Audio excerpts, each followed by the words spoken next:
ഒരു വാക്ക് ഒരുമിച്ചൊന്ന് പ്രാർത്ഥിക്കും. കർത്താവേ സ്തോത്രം. എല്ലാ കണ്ണുകളും ഒരു നിമിഷം അടച്ച, എല്ലാ കണ്ണുകളും ഒരു നിമിഷം അടച്ചാട്ടെ, എല്ലാ കണ്ണുകളും ഒരു നിമിഷം അടച്ചാട്ടെ. യേശുവിന്റെ നാമത്തിൽ ദൈവസന്നിധിയിൽ അല്പസമയം എല്ലാവരും ഒന്ന് സ്തോത്രത്തോടൊന്ന് പ്രാർത്ഥിച്ച്, കർത്താവേ ഇന്ന് പകൽ എന്നോട് അങ്ങ് സംസാരിക്കണം. അങ്ങയുടെ വചനത്തിൽ നിന്ന് പ്രാപിക്കുവാൻ കൃപ തരണം. അങ്ങയുടെ വചനത്തിൽ നിന്ന് പ്രാപിക്കുവാൻ എന്നെ സഹായിക്കണം. അങ്ങയുടെ വചനത്തിൽ നിന്ന് പ്രാപിക്കുവാൻ എനിക്ക് കൃപ തരണം. ഒരു നിമിഷം എല്ലാവരും പ്രാർത്ഥിച്ച് ദൈവസന്നിധിയിൽ എല്ലാവരും പ്രാർത്ഥിച്ച് ഒരു നിമിഷം. Hallelujah, hallelujah. യേശുവിന്റെ നാമത്തിൽ കർത്താവേ, നിന്റെ വചനത്തിൽ നിന്ന് പ്രാപിക്കാൻ എന്നെ പ്രാപ്തനാക്കണം, എന്നെ പ്രാപ്തിയുള്ളവളാക്കണം. Praise the lord. ഹല്ലേലൂയ. എല്ലാവരും ഒരു നിമിഷം. ഞങ്ങളെ സ്നേഹിക്കുന്ന ഞങ്ങളുടെ നിത്യനായ ദൈവമേ, സ്വർഗസ്ഥ പിതാവേ, ഞങ്ങൾ പ്രാർത്ഥിച്ചാരംഭിച്ച നിമിഷം മുതൽ ഈ സമയം വരെ അവിടുത്തെ നിറഞ്ഞ സാന്നിധ്യം ഞങ്ങളുടെ നടുവിലുള്ളതിനായി സ്തോത്രം. തുടർന്നും അങ്ങ് ഞങ്ങളോട് സംസാരിക്കണം. അങ്ങയുടെ വചനത്തിന്റെ ആഴങ്ങളെ ഞങ്ങൾക്ക് ബോധ്യപ്പെടുത്തി തരണം. പരിശുദ്ധാത്മാവിന്റെ ഹിതത്തിൽ നിയന്ത്രണത്തിലുമായി ഏൽപ്പിക്കുന്നു. വചനത്തോടെ ഏകീഭവിപ്പാൻ ജനത്തിന്റെ ഹൃദയത്തെ ആത്മാവുരിക്കണം. ശുശ്രൂഷകൾക്ക് വിരുദ്ധമായി നിലകൊള്ളുന്നതിനെ പരിശുദ്ധാത്മാവ് ശാസിക്കാൻ പ്രാർത്ഥിക്കും. ദൂതനെ നിയന്ത്രിച്ചു നിർത്തും. മഹത്വം അങ്ങേക്കും യേശുവിന്റെ നാമത്തിൽ തന്നെ. കരവും ശബ്ദം ഉയർത്തി ദൈവത്തെ സ്തുതിക്കാം. ഇത്രയും പേരുണ്ടായി, ഇത്രയും ശബ്ദമുള്ളൂ. ഒരിക്കൽ കൂടി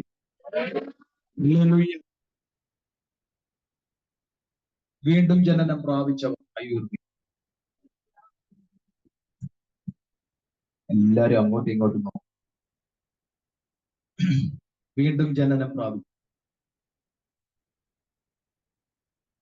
ചിലര് ചോദിക്കുന്നത് എന്നതാ പാസ്, ആ പറഞ്ഞ സംഗതി എന്നതാ? യേശു കർത്താവിനെ സ്വന്തം രക്ഷിതാവായി സ്വീകരിച്ച് സ്നാനപ്പെട്ട് പരിശുദ്ധാത്മാവിനെ പ്രാപിച്ച് ആത്മാവിലും സത്യത്തിലും ദൈവത്തെ ആരാധിക്കുന്നവർ, യേശു കർത്താവിനെ രക്ഷകനായി സ്വീകരിച്ചവർ, യേശുവിനെ സ്വന്തം രക്ഷകനായി സ്വീകരിച്ചു സ്നാനപ്പെട്ടവരുണ്ട്. സ്നാനപ്പെടാനുള്ളവർ കൈ അത് ഒന്നുകൂടെ തന്നെ. സ്നാനപ്പെടാൻ പിതാവ് പുത്ര പരിശുദ്ധാത്മാവിന്റെ നാമത്തിൽ ജലത്തിൽ മുഴുസ്നാനം. ഹല്ലേലൂയ. നമ്മൾ ഇന്ന് ആ വിഷയത്തെ ആസ്പദമാക്കിയാണ് പരിശുദ്ധാത്മാവ് എനിക്കൊരു ദൂതം തന്നിരിക്കുന്നത്. വീണ്ടും ജനനം പ്രാപിച്ചവർ ആരാണ്? ആരായിരുന്നു? ഇതിനോടനുബന്ധിച്ചാണ് നമ്മൾ അല്പസമയം ദൈവവചനം ധ്യാനിക്കാൻ പോകുന്നത്. വീണ്ടും ജനനം പ്രാപിച്ചവർ ആരാണ്, അല്ലെങ്കിൽ ആരായിരുന്നു? ഇതാണ് പ്രധാനപ്പെട്ട വിഷയം. വളരെ പ്രാർത്ഥനയോടെ ആ ദൂതിലേക്ക് നിങ്ങളെ ഞാൻ ക്ഷണിക്കുന്നു. വളരെ പ്രാർത്ഥനയോടെ ആയിരിക്കും. പത്രോസ് എഴുതിയ ഒന്നാമത്തെ ലേഖനം 1-ാം അധ്യായം അതിന്റെ 2 മുതൽ. പത്രോസ് എഴുതിയ 1-ാം ലേഖനം 1-ാം അധ്യായത്തിന്റെ 2 മുതൽ ഒന്ന് താഴോട്ട് വരും.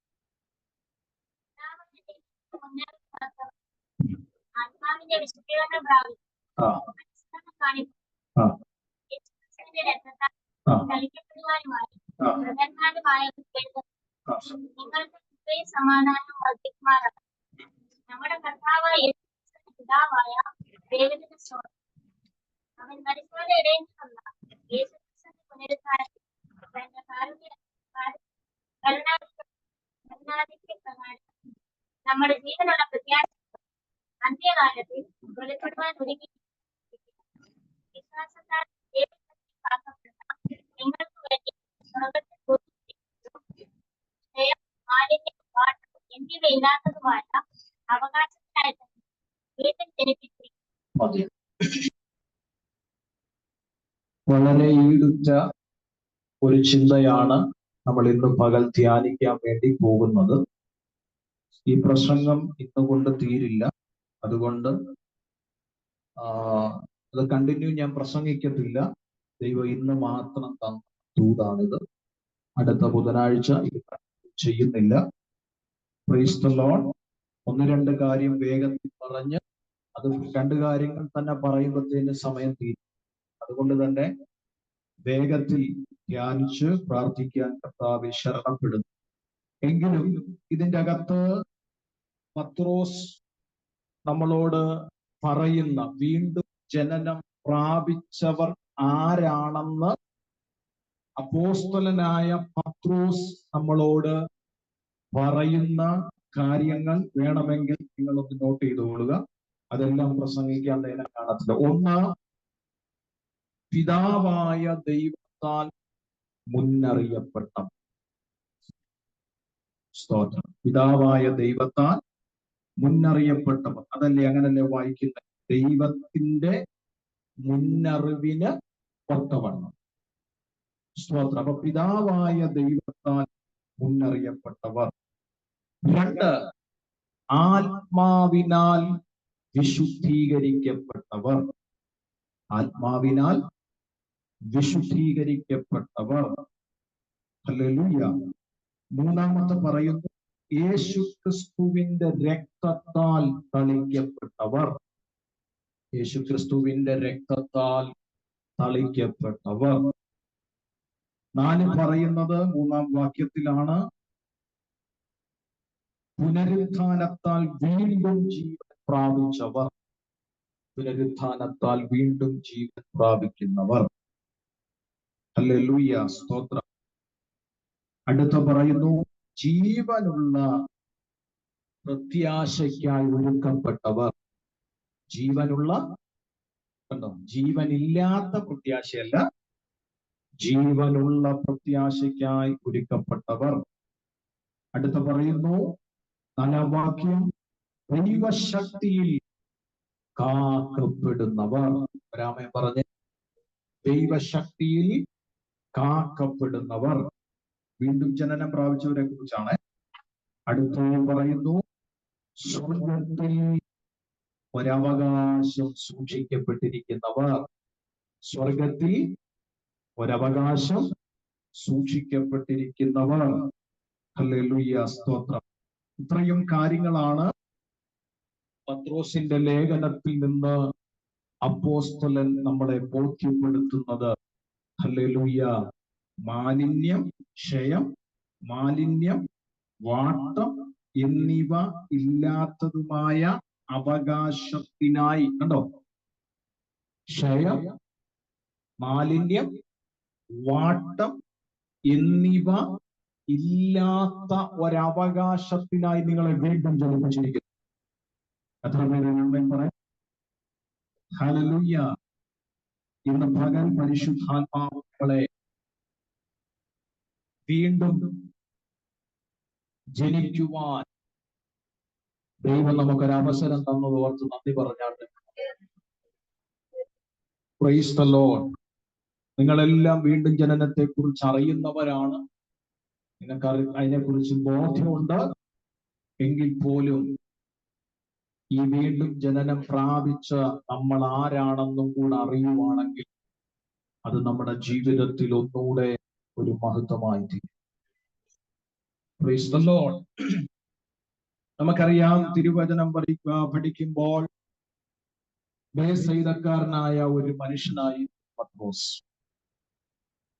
പത്രോസിനെ യേശു വിളിക്കുന്ന ഒരു പേരുണ്ട്, കേഫ,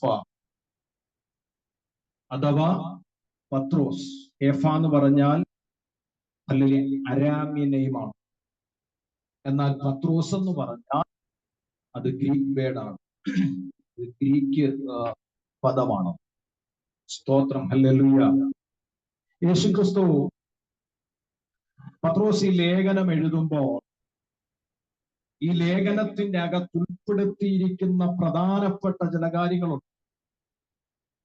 അതിനെക്കുറിച്ച് ആദ്യം മനസ്സിലാക്കിയിട്ട് വേണം തുടർന്ന് ഈ വചനത്തെ ധ്യാനിക്കാൻ. ഏഷ്യ മൈനറിൽ ചിതറിപ്പാർത്ത യഹൂദ ജനത്തിനെ ഉറപ്പിച്ചു നിർത്താൻ പത്രോസിനെ കൊണ്ട് പരിശുദ്ധാത്മാവ് ഈ ലേഖനം എഴുതിപ്പിച്ചു. പറഞ്ഞ വാക്ക് ശ്രദ്ധിച്ചു. ഏഷ്യ മൈനറിൽ ചിതറി പാർക്കേണ്ടി വന്ന യഹൂദ ക്രിസ്ത്യാനികളെ ഉറപ്പിച്ചു നിർത്തേണ്ടതിന് പരിശുദ്ധാത്മാവ് തന്നിലൂടെ ഈ ലേഖനങ്ങൾ എഴുതി. സ്തോത്രം. ഈ ദൈവസന്നിധിയിൽ വീണ്ടും ജനനം പ്രാപിക്കുക എന്നുള്ളത് വിലപ്പെട്ട കാര്യമാണെങ്കിൽ പോലും അതിലുറച്ചു നിൽക്കുക എന്നുള്ളത് അതിനേക്കാട്ടിലും അതിപ്രധാനമായ കാര്യം. ഞാൻ പറഞ്ഞ എത്ര പേർക്ക് മനസ്സിലായി? രക്ഷിക്കപ്പെടുക, സ്നാനപ്പെടുക, പരിശുദ്ധാത്മാവിനെ പ്രാപിക്കുക, കർത്താവ് പറഞ്ഞ കൽപ്പനകൾ അനുസരിക്കുക, ഇതെല്ലാം ചെയ്യുമ്പോൾ തന്നെ ഇതിന്റെ അകത്തെ പവിത്രമായ വിശ്വാസത്തിൽ ഉറച്ച് നിൽക്കുക എന്നുള്ളത് പരമപ്രധാനമായ മറ്റൊരു കാര്യം. പള്ളി പോകുന്നു, പാടുന്നു, അന്യഭാഷ പറയുന്നു, പ്രാർത്ഥിക്കുന്നു, ഉപവസിക്കുന്നു, എല്ലാം ചെയ്യുന്നുണ്ട്. പക്ഷെ ജീവിതം ദൈവം നോക്കുമ്പോൾ ശരിയല്ലെങ്കിൽ എന്തു പ്രയോജനം? സ്തോത്രം. അതുകൊണ്ട് തന്നെ ഹല്ലേലൂയ, ഏഷ്യ മൈനറിൽ ചിതറിപ്പാർക്കുന്ന യഹൂദന്മാരെ ഉറപ്പിക്കുവാൻ പത്രോസിലൂടെ പരിശുദ്ധാത്മാവ് എഴുതിയ ലേഖനം. ഇതൊരു വാഗ്ദത്ത ദൂതാണ്. സ്തോത്രം. ഹല്ലേലൂയ. പത്രോസിനെ കൊണ്ട് ഇത് പരിശുദ്ധാത്മാവ് എഴുതിപ്പിച്ചതിന്റെ പുറകിൽ പത്രോസിനോട് ക്രിസ്തു പറഞ്ഞൊരു വാഗ്ദത്തം കിടപ്പുണ്ട്. സ്തോത്രം. പരിശുദ്ധാത്മാവിൽ ഒരാൾ ഉപയോഗിക്കപ്പെടണമെങ്കിൽ അവനെ കുറിച്ച് ദൈവത്തിന് ഒരു പദ്ധതി ഉണ്ടായിരിക്കും. ദൈവത്തിന് ഒരു പദ്ധതിയും ഇല്ലാത്തവനെ കൊണ്ട് പരിശുദ്ധാത്മാവിനൊന്നും ചെയ്യാൻ പറ്റത്തില്ല. പരിശുദ്ധാത്മാവ് ആരേലും കൊണ്ട് എന്തേലുമൊക്കെ ചെയ്യിപ്പിക്കുന്നുണ്ടെങ്കിൽ അതിന്റെ പുറകിൽ ഒരു പദ്ധതി ഉണ്ടാവും.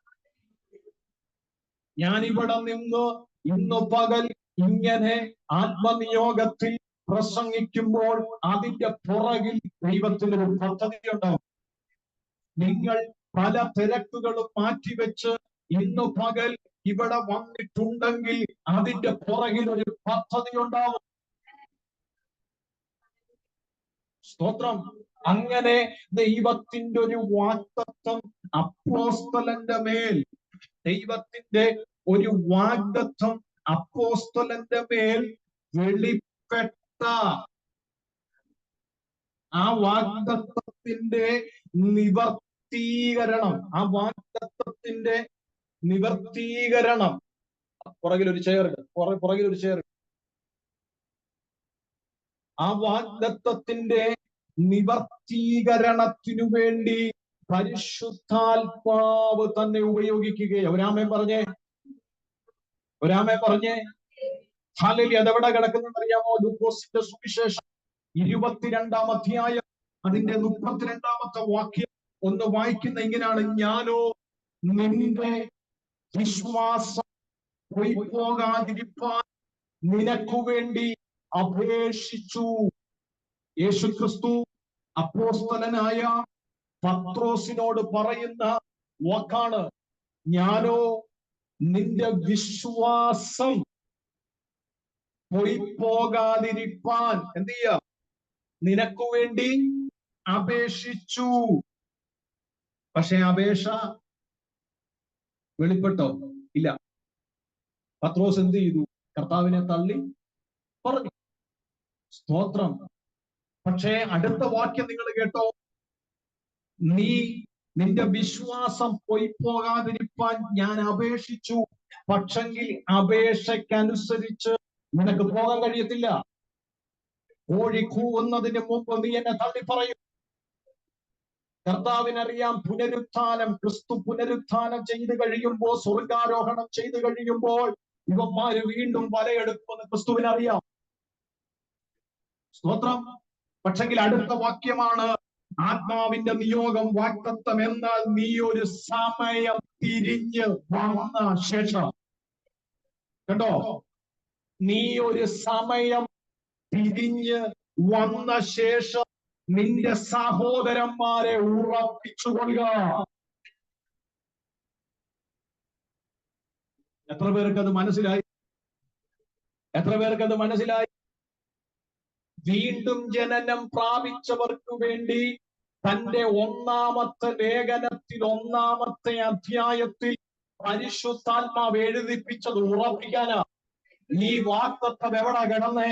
ഈ ദൂത് എവിടാ കിടന്നേ? ക്രിസ്തുവുമായിട്ട് ഒരുമിച്ച് താൻ ഹല്ലേലൂയ ജീവിച്ച സമയത്ത് ക്രിസ്തു തന്നോട് പറഞ്ഞ ദൂതാണ്, നിന്റെ വിശ്വാസം പോകാതിരിക്കാൻ ഞാൻ അപേക്ഷിക്കുന്നു, പക്ഷെങ്കിൽ നീ തിരിഞ്ഞു വരുന്നൊരു സമയമുണ്ട്. വിശ്വാസം വിട്ട് നീ മാറിപ്പോയാലും നീ തിരിഞ്ഞു വരുന്നൊരു സമയമുണ്ട്. ആ സമയത്ത് നീ നിന്റെ സഹോദരന്മാരെ ഉറപ്പിച്ചുകൊള്ളുക. സ്തോത്രം, സ്തോത്രം, സ്തോത്രം. എത്ര പേർക്ക് ഞാൻ പറഞ്ഞ മനസ്സിലായി? നമ്മുടെ ജീവിതത്തിലും ഇതുപോലല്ലേ? അല്ലേ? എത്ര പ്രാവശ്യം വിശ്വാസത്തിൽ നിന്ന് പുറകോട്ട് പോയിട്ടുണ്ട്? ക്രിസ്തു നമുക്ക് വേണ്ടി പിതാവിന്റെ സന്നിധിയിൽ ഇരുന്ന് അഭ്യർത്ഥന നടത്തുക, ക്ഷമിക്കണേ, ക്ഷമിക്കണേ, ക്ഷമിക്കണേ. നമ്മളിത് കേൾക്കുന്നുമില്ല, കാണുന്നുമില്ല. കേൾക്കുന്നുമില്ല, കാണുന്നുമില്ല, എന്ത് ചെയ്യുന്നില്ല, അറിയുന്നുമില്ല. സ്തോത്രം. പക്ഷെ എന്താ പറയുന്നത്? ക്ഷമിക്കണേ, ക്ഷമിക്കണേ, ക്ഷമിക്കണേ. ഹല്ലേലൂയ. ലൈറ്റ് ഓപ്പൺ ചെയ്തു. ക്ഷമിക്കണേ, ക്ഷമിക്കണേ, ക്ഷമിക്കണേ എന്ന് എന്ത് ചെയ്യുന്നത്? ഹല്ലേലൂയ. പിതാവായ ക്രിസ്തു എന്ത് ചെയ്യാണ്? വ്യക്തമായിട്ട് നമുക്ക് വേണ്ടി മധ്യസ്ഥത, നിങ്ങൾ എന്നെ ശ്രദ്ധിക്കും, നമുക്ക് വേണ്ടി എന്ത് ചെയ്യാണ്? മധ്യസ്ഥത ഹല്ലേലൂയ നടത്തിക്കൊണ്ടിരിക്കുകയാണ്. നമുക്ക് വേണ്ടി മധ്യസ്ഥത നടത്തിക്കൊണ്ടിരിക്കുകയാണ്. ഹല്ലേലൂയ. ഞാൻ പറഞ്ഞ എത്ര പേർക്ക് മനസ്സിലാകുന്നുണ്ട്? Price the Lord. മധ്യസ്ഥത നടത്തിക്കൊണ്ടിരിക്കുകയാണ്. നമ്മളും പലപ്പോഴും പല സാഹചര്യത്തിൽ വിശ്വാസത്തിൽ നിന്ന് പുറകോട്ട് പോയിട്ടുണ്ട്. നമ്മളും പലപ്പോഴും നമ്മൾ പഴയ വിശ്വാസം എവിടെയെന്ന് ചിന്തിക്കേണ്ട അവസ്ഥ വന്നിട്ടുണ്ട്. പക്ഷെ ക്രിസ്തു പറയുകയാണ്, തിരിഞ്ഞു വരുന്നൊരു സമയം നിനക്കുണ്ട്. നീ തിരിഞ്ഞു വരുന്നൊരു സമയം നിനക്കുണ്ട്. ആ തിരിഞ്ഞു വരുന്ന സമയത്ത് ഹല്ലേലൂയ പലരെയും ഉറപ്പിക്കാൻ ഞാൻ നിന്നെ കണ്ടിരിക്കുന്നു. Price the lord. Hallelujah, hallelujah. നീ തിരിഞ്ഞു വരുന്ന സമയത്ത് നീ നിന്റെ സഹോദരന്മാരെ ഉറപ്പിച്ചുകൊള്ളുക, ഉറപ്പിച്ചുകൊള്ളുക. അതാണ് ഏഷ്യ മൈനറിൽ ചിതറി പാർക്കുന്ന യഹൂദ ക്രിസ്ത്യാനികളെ ഉറപ്പിക്കാനുള്ള ദൂതാണ്. വീണ്ടും ജനനം പ്രാപിച്ച നീ ആരാണെന്ന് അറിയണം. വീണ്ടും ജനനം പ്രാപിച്ച നിന്റെ മേലുള്ള ദൈവിക പദ്ധതി എന്താണെന്ന് അറിയണം. ഞാൻ പറയുന്ന എത്ര പേർക്ക് മനസ്സിലാകുന്നുണ്ട്? ഇന്ന് പകൽ പരിശുദ്ധാത്മാവിന്റെ നിയോഗപ്രകാരം വിളിച്ചു പറയട്ടെ. ഹല്ലേലൂയ. പത്രോസിനോട് പരിശുദ്ധാത്മാവ് ക്രിസ്തുവിലൂടെ അറിയിക്കുകയാണ്, ക്രിസ്തുവിലൂടെ അറിയിക്കുകയാണ്. ഹല്ലേലൂയ. നീ തിരിഞ്ഞു വരുന്നൊരു സമയം നിന്റെ ലൈഫിലുണ്ട്. അന്ന് ഉറപ്പില്ലാത്തവരെ നീ ഉറപ്പിക്കും. വിശ്വാസത്തിൽ ആടി ഉലയുന്നവരെ നീ ഉറപ്പിക്കും. ഞാൻ ഇന്ന് പകലിൽ പ്രസംഗിച്ചുകൊണ്ടിരിക്കുമ്പോൾ പരിശുദ്ധയാത്മാവ് എന്നോട് ഇടപെടുന്നു. നിന്റെ ജീവിതത്തിൽ ഒന്ന് തിരിയാൻ ഒരു സമയം നീ കണ്ടെത്തിയാൽ, നിന്റെ ജീവിതത്തിൽ, നിന്റെ ആത്മീയ ജീവിതത്തിൽ, നിന്റെ വിശ്വാസ ജീവിതത്തിൽ, നിന്റെ ആരാധന ജീവിതത്തിൽ, നിന്റെ പ്രാർത്ഥനാ ജീവിതത്തിൽ പഴയതുപോലെ തിരിഞ്ഞു വരാൻ നീ മനസ്സ് വെച്ചാൽ നിന്നിലൂടെ ചിലരെ ഉറപ്പിക്കത്തക്കവണ്ണം നിന്നെ കുറിച്ച് ദൈവത്തിനൊരു വാഗ്ദത്തം കിടക്കുമെന്ന് മറക്കരുത്. എത്ര പേർക്ക് ആ വെളിപ്പാട് മനസ്സിലായി? എത്ര പേർക്ക് ആ വെളിപ്പാട് മനസ്സിലായി? എത്ര പേർക്ക് ആ വെളിപ്പാട് മനസ്സിലായി? ഞാൻ ആത്മാവിൽ അത് ശക്തമായി നിങ്ങൾ ആ വെളിപ്പാടിലേക്ക് വരണം. പത്രോസിനോട് ദൈവം പറഞ്ഞത്, നീ തിരിഞ്ഞാൽ തിരിയാത്തതും തിരിയും. നീ തിരിഞ്ഞാൽ ഉറപ്പില്ലാത്തതും, നീ തിരിഞ്ഞാൽ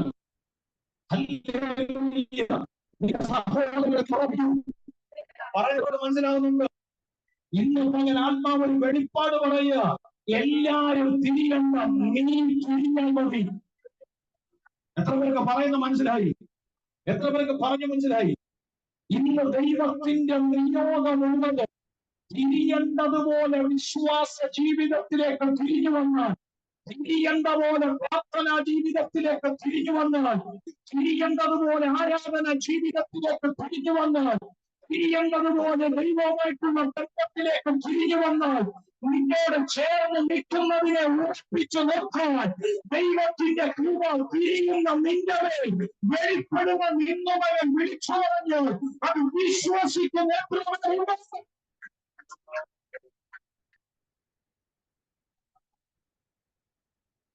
ആ വെളിപ്പാട് അകത്തോട്ട് കയറി. സ്തോത്രം, സ്തോത്രം, സ്തോത്രം. അച്ഛൻ തിരിയാൻ, അമ്മ തിരിയാൻ, അല്ല ഭാര്യ തിരിയാൻ, മക്കള് തിരിയാൻ പ്രാർത്ഥിച്ചുകൊണ്ടിരിക്കാതെ ഇന്ന് പകൽ ഏറ്റെടുത്ത് ഞാനൊന്ന് തിരിയാൻ പോവാ. എവിടാ എന്റെ വീഴ്ച, എവിടാ എന്റെ ഭാഗത്തെ കുറവ്, അതൊന്ന് തിരിഞ്ഞ് ഞാൻ തിരിയുമ്പോൾ മറ്റുള്ളവരെ ഉറപ്പിച്ചു നിർത്തത്തക്കവണ്ണം, മറ്റുള്ളവരെ കൊണ്ടുവരത്തക്കവണ്ണം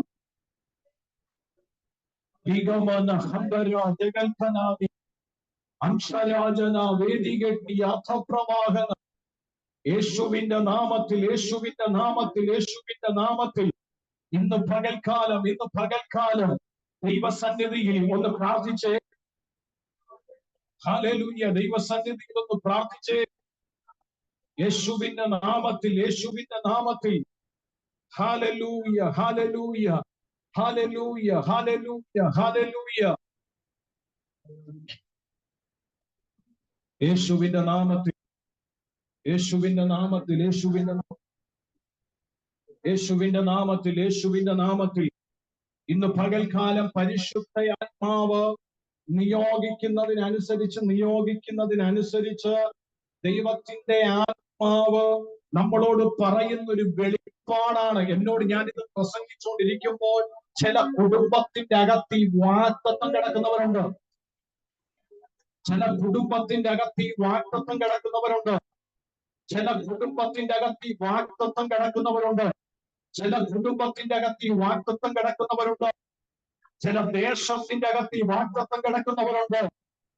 നീ ഒന്ന് തിരിഞ്ഞു വന്നാൽ ദൈവം ആഗ്രഹിക്കുന്നത് പോലെ നിനക്കൊരു തിരിവ് സംഭവിച്ചാൽ നിന്നിലൂടെ ചിലർ ഉറയ്ക്കാൻ വരികയാണ്. അത് ആമേൻ പറഞ്ഞ് സ്വീകരിക്കുന്ന എത്ര പേരുണ്ട്? ആമേൻ പറഞ്ഞ് സ്വീകരിക്കുന്ന എത്ര പേരുണ്ട്? ഇന്ന് ഉറയ്ക്കാത്ത ജനത്തെ ഉറപ്പിക്കാൻ, ഉറയ്ക്കാത്ത ജനത്തെ ഉറപ്പിക്കാൻ, അതുപോലെ ആടി ഉറപ്പിക്കാൻ, ആടി ഉറയുന്നതിനെ ഉറപ്പിക്കാൻ, ഉറയ്ക്കാത്തതിനെ ഉറപ്പിക്കാൻ ഇന്ന് പകൽക്കാലം ചിലത് തിരിയാൻ മനസ്സു കാണിച്ചാൽ അത്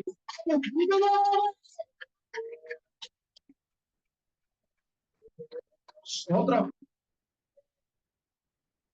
അതാണ് നിങ്ങൾ എന്നെ ശ്രദ്ധിക്കുക. അതാണ് യേശുക്രിസ്തു പറഞ്ഞത്, നിനക്ക് തിരിഞ്ഞു വരാൻ ഒരു സമയമുണ്ട്. ആ സമയം നീ സഹോദരന്മാരെ ഉറപ്പിക്കും. ഒരാമേൻ പറ, ഒരാമേൻ പറ. പത്രോസേ, അവരുറയ്ക്കുന്നതിലും പ്രധാനമാണ് നിന്റെ ഒരു തിരിച്ചുവരവ്. നിന്റെ ഒരു തിരിച്ചുവരവുണ്ടെങ്കിലേ ചിലതൊക്കെ ഉറയ്ക്കുന്നുള്ളൂ. എന്നോട് പരിശുദ്ധാത്മാ പറയാ, പഴയ ആരാധനയിലേക്കൊന്ന് മടങ്ങി വരാം. ഇന്ന് പകൽ സമർപ്പിക്കാമോ? പഴയ പ്രാർത്ഥനയിലേക്കൊന്ന് മടങ്ങി വരാം. ഇന്ന് പകൽ സമർപ്പിക്കാമോ? പഴയ ദൈവ പദ്ധതിയിലേക്കൊന്ന് മടങ്ങി വരാം. ഇന്ന് പകൽ സമർപ്പിക്കാമോ? അലസത മാറ്റാമോ? സംശയം മാറ്റാമോ? പാപചിന്തകൾ മാറ്റാമോ? ജടിക ചിന്തകൾ മാറ്റാമോ? എന്നുപോയ വീഴ്ചകൾ ദൈവത്തോട് സമാപനം നടത്തി പ്രതികരിക്കാമോ? ഇന്ന് പകൽ തിരിച്ചു വരാൻ മനസ്സാൽ കാണിക്കുന്നു. അവരുടെ ദൈവം ആ ഭവനത്തിൽ ദേശത്തിൽ ഹൃദയപ്പെടുത്താൻ പോകുന്നുണ്ട്. പരിശുദ്ധാത്മാവ് ഒരു പ്രബോധന ജീവൻ. ഇന്ന് ചിലത് തിരിഞ്ഞു വരണം. ഇന്ന് ചിലത് തിരിഞ്ഞു വരണം. ദൈവം അത് ആഗ്രഹിക്കുന്നു. ഹല്ലേലൂയ. സ്തോത്രം, സ്തോത്രം. ഞാൻ ചെന്നൈയിൽ ശുശ്രൂഷിക്കാൻ പോയപ്പോ അവിടെ ഒരു ഫാമിലി ഹിന്ദുവിൽ നിന്ന് രക്ഷിക്കപ്പെട്ടു വന്നത്. രക്ഷിക്കപ്പെട്ടു വന്നു കഴിഞ്ഞ് ഇവരാഗ്രഹിച്ച ചില വിഷയങ്ങൾ നടക്കാതിരുന്നപ്പോ ഇവര് വീണ്ടും എങ്ങോട്ട് പോയി? പഴയ വിശ്വാസത്തിലേക്ക് പോയി. പ്രാർത്ഥിച്ച് ദൈവം കൊടുത്ത വിടുതല്, സൗഖ്യങ്ങൾ ഇരട്ടിയായി വീണ്ടും രോഗമായിട്ട് വന്നു. രോഗമായിട്ടും പ്രയാസമായിട്ടും പ്രതിസന്ധിയായിട്ടും വീണ്ടും ഇറങ്ങി തിരിഞ്ഞ് ഞാൻ അവിടെ ചെല്ലുമ്പോൾ എന്നോട് പറഞ്ഞു, പാസ്റ്ററെ എന്റെ ഫാമിലിക്ക് വേണ്ടി പ്രാർത്ഥിക്കാം. ഞാൻ പറഞ്ഞു പ്രാർത്ഥിക്കാം. പ്രാർത്ഥിച്ചുകൊണ്ടിരുന്നപ്പോ പരിശുദ്ധാത്മാവ് എന്നോട് പറഞ്ഞു, ഇവർ ദൈവസന്നിധി വന്നിട്ട് മടങ്ങിപ്പോയവരാണ്. ഇവരെന്റെ സന്നിധി വന്നിട്ട് മടങ്ങിപ്പോയവരാണെന്ന് പരിശുദ്ധാത്മാവ് ഇടപെടുവാനിടയായിട്ട് ഞാൻ അതിനെക്കുറിച്ച് വിശദമായിട്ട് ചോദിച്ചു, സംസാരിച്ചു, കാര്യങ്ങളെയൊക്കെ പറഞ്ഞു. ഹല്ലേലൂയ. അവരുടെ ഭാഗങ്ങളെ ബോധ്യപ്പെടുത്തി. പരിശുദ്ധാത്മാവ് പറഞ്ഞു, ഇന്ന് മനം തിരിഞ്ഞ ഒരവസരം കൂടെ. ഞാനിത് പറഞ്ഞുകൊണ്ടിരിക്കുമ്പോൾ പരിശുദ്ധാത്മാവ് എന്നോട് അതേ ദൂത് ഇവിടെ ആവർത്തിക്കാൻ പറയുന്നു. ഇന്ന് നിന്റെ മനം തിരിഞ്ഞാൽ, നിന്റെ മനം തിരിഞ്ഞാൽ നിന്റെ ഭവനത്തിൽ ചിലർ ഉറയ്ക്കുന്നുണ്ടോ? വിശ്വാസത്തിൽ ദൈവം ഉറപ്പിക്കുന്ന അങ്ങനെ ഒരു ദൈവശബ്ദം എന്നോട് ആത്മാവ് കൈമാറാൻ കഴിയട്ടെ. പഠനാന്തരീക്ഷത്തിൽ നീ വിശ്വാസത്തിൽ ചിലർ ഉറയ്ക്കാൻ ആഗ്രഹിച്ച് പ്രാർത്ഥിക്കുന്നവർ ആരെങ്കിലും ഈ ഗുരു കേൾക്കുന്നുണ്ടെങ്കിൽ എന്നോട് ആത്മാവ് ഇടപെടുക. ഇന്ന് നീ തിരിയാൻ മനസ്സ് കാണിച്ചാൽ അതേ കൂടെ നിൽക്കുന്നവരെ ഉറപ്പിക്കത്തക്കവണ്ണം പത്രോസ് ശക്തമായി ചിതറിപ്പോയ ക്രിസ്ത്യാനികളോട് പറയുന്നു, പുനരുത്ഥാനം ചെയ്ത വീണ്ടെടുപ്പുകാരനിൽ നിങ്ങൾ വിശ്വസിക്കുന്ന നിമിത്തം കഷ്ടതയിലും പൂർണ്ണ സ്ഥിരത കാണിക്കണം. എത്ര പേർക്ക് പറഞ്ഞു മനസ്സിലായോ? ഞാൻ പറഞ്ഞു മനസ്സിലായോ? ഹല്ലേലൂയ. പുനരുത്ഥാനം ചെയ്ത ക്രിസ്തുവിൽ വിശ്വസിക്കുന്ന നിങ്ങൾ, കർത്താവിൽ വിശ്വസിക്കുന്നോണ്ടല്ലേ നിങ്ങൾ ഇന്ന് ഇവിടെ വന്നത്. ഞാൻ എപ്പോഴും പറയാറുണ്ട്, എന്നെ നോക്കി ആരും നിങ്ങൾ ക്രിസ്തുവിനെ നോക്കിയേ വരാവൂ. ഞാനുള്ളത് കൊണ്ട് വരും, ക്രിസ്തു ഉള്ളത് കൊണ്ട് വരണം. പുനരുത്ഥാനത്തിൽ ജയത്തോടെ എഴുന്നേറ്റ ക്രിസ്തുവിൽ വിശ്വസിക്കുന്ന നിങ്ങൾ കഷ്ടതയുടെ നടുവിൽ പൂർണ്ണ സ്ഥിരത കാണിക്കണം. നമുക്ക് തീരെ വശമില്ലാത്തൊരു കാര്യം, നമുക്ക് തീരെ വശമില്ല ഒരു കാര്യം. എന്താ? പാസ്റ്ററെ, കഷ്ടത മാറാനാ ഞങ്ങൾ ഇതിനകത്ത് വേണ്ടുന്നില്ല. കഷ്ടത മാറാനാ ഞങ്ങൾ ഇതിനകത്തോട്ട് വന്നത്. അപ്പൊ ഇതിനകത്ത് നിന്ന് നിങ്ങൾ പറയും കഷ്ടതയിൽ പൂർണ്ണ. പത്രോസ് എന്താ പറയുന്നേ? വീണ്ടും ജനനം പ്രാപിച്ച നിങ്ങൾക്ക് കഷ്ടത ഉണ്ട്. കഴിഞ്ഞ ദിവസം ഞാൻ ഒരു സഹോദരിയോട് ഇങ്ങനെ സംസാരിച്ചപ്പോ അദ്ദേഹം എന്നോട് പറഞ്ഞതുപോലെ, പാസ്റ്ററെ, പൗലോസ് പറഞ്ഞതുപോലെ, അല്ലെങ്കിൽ ഈ കഷ്ടതയിൽ നിന്നെല്ലാം ഞാൻ എന്ത് ചെയ്തു? ജയം പ്രാപിച്ചു വന്നു. നിങ്ങൾക്കും ഇതുണ്ടാവും. ഞാൻ ജയിച്ചതുപോലെ നിങ്ങൾ ജയിക്കണം. സ്തോത്രം. മർത്തോമക്കാരിയാ, പക്ഷെങ്കിൽ പെന്തക്കോസുകാരി കാണാത്ത വിശ്വാസം ഞാൻ ആ സഹോദരൻ. രക്തം ജയം. ഹല്ലേലൂയ. സ്തോത്രം. അപ്പൊ പത്രോസ് പറയുന്നു, പുനരുത്ഥാനം ചെയ്ത ക്രിസ്തുവിൽ നിങ്ങൾ വിശ്വസിക്കുന്നുണ്ടെങ്കിൽ ആ വിശ്വസിക്കുന്ന ക്രിസ്തു അല്ലെങ്കിൽ നിങ്ങളകത്ത് ജീവിക്കുന്നുണ്ടെങ്കിൽ കഷ്ടതയുടെ നടുവിൽ പൂർണ്ണ സ്ഥിരത നിങ്ങൾ കാണിക്കണം. സ്തോത്രം, സ്തോത്രം. നിങ്ങൾ എന്ത് ചെയ്യണം? കാണിക്കണം. കഷ്ടതയുടെ നടുവിൽ വിശ്വാസത്യാഗം ചെയ്യരുത്. കഷ്ടതയുടെ നടുവിൽ പിറുപിറുക്കരുത്. കഷ്ടതയുടെ നടുവിൽ ദൈവത്തെ ചോദ്യം ചെയ്യരുത്. കഷ്ടതയുടെ നടുവിൽ പിന്മാറി പോകരുത്. അങ്ങനെ പത്രോസ് പറയുന്നു, എന്റെ മേലൊരു വാഗ്ദത്തം കിടപ്പുണ്ട്, അങ്ങനെ നിങ്ങളെ ഉറപ്പിക്കാൻ. സ്തോത്രം. എന്റെ മേലൊരു വാഗ്ദത്തം കിടപ്പുണ്ട്, നിങ്ങളെ ഉറപ്പിക്കാൻ. എന്തിനുറപ്പിക്കാൻ? കഷ്ടത ജീവിതത്തിൽ വരുമ്പോൾ വിശ്വാസത്തിൽ പൂർണ്ണ സ്ഥിരത കാണിക്കുക. എത്ര പേര് ആമേൻ പറയും? എത്ര പേര് ആമേൻ പറയാം എന്റെ കൂടെ? ഹല്ലേലൂയ. കഷ്ടതയുടെ നടുവിൽ വിശ്വാസത്തിൽ പൂർണ്ണ സ്ഥിരത ആര് കാണിക്കുന്നോ അവരുടെ ജീവിതത്തിൽ അതിമഹത്വായ ഒരു ദൈവിക പർപ്പസ് ഉണ്ടെന്ന് മറക്കരുത്. സ്തോത്രം. അടുത്ത് പത്രോസ് അവരെ ഉറപ്പിക്കാൻ പറയുന്ന ഒരു വാക്കിങ്ങനാണ്, ക്രിസ്തുവിനെ ഈ ലോകം അംഗീകരിച്ചില്ല. ക്രിസ്തുവിനെ ഈ ലോകം അംഗീകരിച്ചില്ല. ക്രിസ്തു അല്ലെങ്കിൽ ഈ ലോകത്ത് അംഗീകരിക്കപ്പെടാതെ കഷ്ടം അനുഭവിച്ചതുപോലെ നിങ്ങളും അതേ കഷ്ടം അനുഭവിക്കണം. നിങ്ങളെയും ഈ ലോകം അംഗീകരിക്കത്തില്ല. എന്ന് വെച്ചാൽ നിങ്ങളെ ഈ ലോകം അംഗീകരിക്കത്തില്ലെന്നും ഈ ലോകത്തിൽ ക്രിസ്തു അനുഭവിച്ച കഷ്ടം നമുക്ക് ഉണ്ടാവുമെന്നും നമ്മൾ സ്വയം വിശ്വസിക്കണം. എത്ര പേർക്ക് ഞാൻ പറഞ്ഞ മനസ്സിലായി? ഹലോ. എന്ന് വെച്ചാൽ ഒരാള് പ്രസംഗിച്ച് വിശ്വസിക്കുകയല്ല, സ്വയം വിശ്വസിക്കണം. എനിക്ക് കഷ്ടതയുണ്ട്. ഈ ലോകത്തിൽ ഞാൻ ജീവിക്കുമ്പോൾ എനിക്ക് എന്തുണ്ട്? യേശു എന്താ പറഞ്ഞേ? ഈ ലോകത്തിൽ നിങ്ങൾക്ക് കഷ്ടമുണ്ട്, എങ്കിലും ധൈര്യപ്പെടുവിൻ, ഞാൻ ലോകത്തെ, ഒന്നുകൂടെ എന്റെ ഭാഷ കയറി പറഞ്ഞ, ഞാൻ ആ കഷ്ടതയെ ജയിച്ചിരിക്കും. സ്തോത്രം. നമുക്കൊരു മാതൃക വെച്ചിട്ടാണ് ക്രിസ്തു പറഞ്ഞത്, അല്ലെങ്കിൽ ജയിച്ചു കാണിച്ചിട്ടാണ് ക്രിസ്തു പറഞ്ഞത്, ഞാൻ ജയിച്ചിരിക്കും. ഒരാമൻ പറഞ്ഞേ, ഒരാമൻ പറഞ്ഞേ. ലോകത്തിൽ കഷ്ടതയുണ്ട്, പക്ഷെ നിങ്ങൾ ധൈര്യപ്പെടുക, ഹല്ലേലൂയ, ഞാൻ അതിനെ ജയിച്ചവനാ. എത്ര പേർക്ക് പറഞ്ഞ് മനസ്സിലാവുന്നു? അപ്പോ ക്രിസ്തു കടന്നുപോയ വഴികളിലൂടെ നമ്മളും കടന്നു പോകുമെന്ന് നിങ്ങൾ അംഗീകരിക്കണം.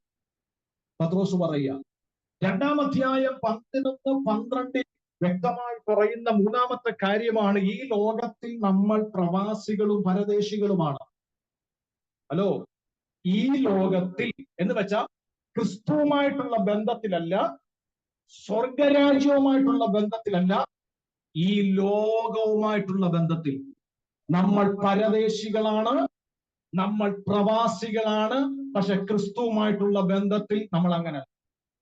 ഹലോ. ഈ ലോകപരമായ ബന്ധത്തിലാണ് നമ്മൾ പരദേശികൾ, നമ്മൾ പ്രവാസികൾ. അതാണ് 2-ന്റെ-11-12 പറയുന്നത്. അവിടെ തന്നെ പരാമർശിക്കുന്ന മറ്റൊരു കാര്യമുണ്ട്, ഈ കഷ്ടതയുടെ നടുവിൽ ദൈവഭക്തിയോടെ ജീവിക്കണം. എത്ര പേർക്ക് മനസ്സിലായി? എത്ര പേർക്ക് മനസ്സിലായി? ഈ കഷ്ടതയുടെ നടുവിൽ ദൈവഭക്തി എന്ത് ചെയ്യരുത്? ഈ പലരും വിശ്വാസത്തിൽ നിന്ന് പോകാനുള്ള പ്രധാനപ്പെട്ട കാരണങ്ങളിൽ ഒന്നാണ് കഷ്ടം. ഇനിയും വിശ്വാസത്തിന് വേണ്ടി നിൽക്കുന്നവർക്കാണെങ്കിൽ തന്നെ കഷ്ടത പറഞ്ഞ് നിന്ദിക്കുന്നവർ. അല്ലേ? കഷ്ടത പറഞ്ഞ് നമ്മളെ പരിഹസിക്കുന്നവരുണ്ട്, കഷ്ടത പറഞ്ഞ് നമ്മളെ നിന്ദിക്കുന്നവരുണ്ട്, ഇല്ലേ? ഇല്ലേ? ഉണ്ട്. ഹല്ലേലൂയ. കഷ്ടത, നിങ്ങൾ ഈ വിശ്വാസത്തിൽ പോയിട്ട് നിങ്ങൾക്ക് ഒരു ഗതി, നിങ്ങൾക്ക് ഒരു മാറ്റവും ഇല്ല. സ്തോത്രം. ഞാനിത് വെറുതെ പറഞ്ഞു വിടുകല്ല, ആത്മാവിന്റെ നിയോഗത്തിലെ ഞാനിത് പറയുമ്പോൾ ചിലരുടെ ഹൃദയത്തിൽ കേട്ടതൊക്കെ എഴുന്നേറ്റ് വരുന്നുണ്ട്. ഞാൻ തലേ കൈവച്ച് ദൂത് പറയുന്നില്ലെന്നേ ഉള്ളൂ. ഹല്ലേലൂയ, സ്തോത്രം, ഹല്ലേലൂയ. ഇതിന്റെ അകത്തോട്ട് പോയിട്ട് എന്നാ നേടി? എന്തിന് പോയതാ? രക്തത്താൽ ജയം, രക്തത്താൽ ജയം. എന്തിന് പോയതാ? എന്ത് കിട്ടി? എന്ത് പ്രാപിച്ചു? കഷ്ടതയല്ലാതെ എന്തുണ്ട്? യേശുവിന്റെ നാമത്തിൽ, യേശുവിന്റെ നാമത്തിൽ. അല്ലെ, ഇത്രയെല്ലാം പറഞ്ഞു ഉറപ്പിച്ചിട്ട് ഒരാമേൻ പറ.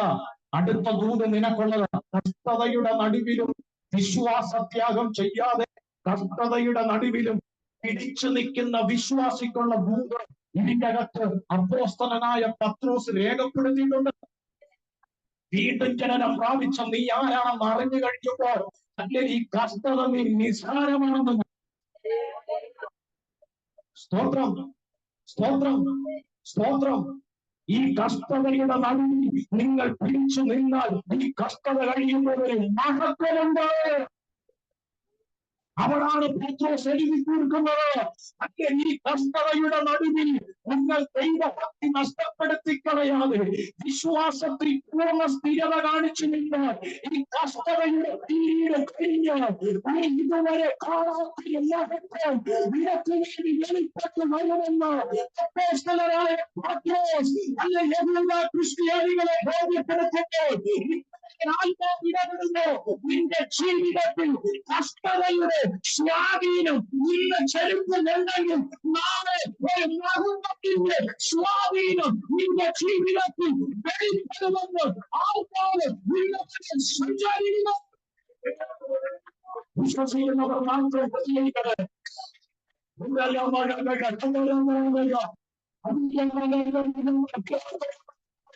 നിന്റെ കഷ്ടത നിന്റെ ജീവിതത്തെ സ്വാധീനിക്കുന്നുണ്ടെങ്കിൽ ദൈവാത്മാവ് ഇടപെടുന്നു.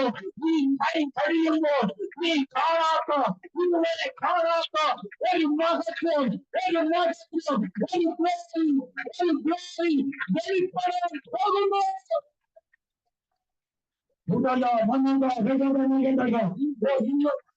ഈ മകനത്തിന്റെ ശക്തി ഇന്ന് ചിലരുടെ ജീവിതത്തെ പറയുക. ആത്മാവിൽ അല്പസമയം നിന്നോടുള്ള ദൂതാണെന്ന് ഉറപ്പുണ്ടെങ്കിൽ, നിന്നോടുള്ള ദൂതാണെന്ന് ഉറപ്പുണ്ടെങ്കിൽ അല്പസമയം ആത്മാവിനോട് പ്രതികരിച്ച് പ്രാർത്ഥിക്കുക,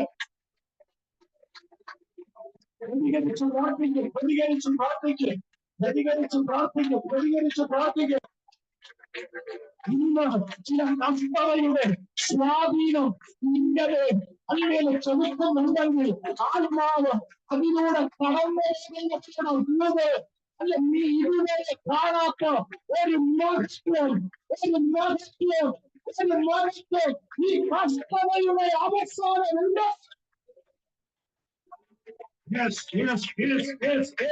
ഇത് ചിലരുടെ ജീവിതത്തിൽ അത് വെളിപ്പെട്ടു വരട്ടെ, വെളിപ്പെട്ടു വരട്ടെ, വെളിപ്പെട്ടു വരട്ടെ. യേശുവിന്റെ നാമത്തിൽ, യേശുവിന്റെ നാമത്തിൽ.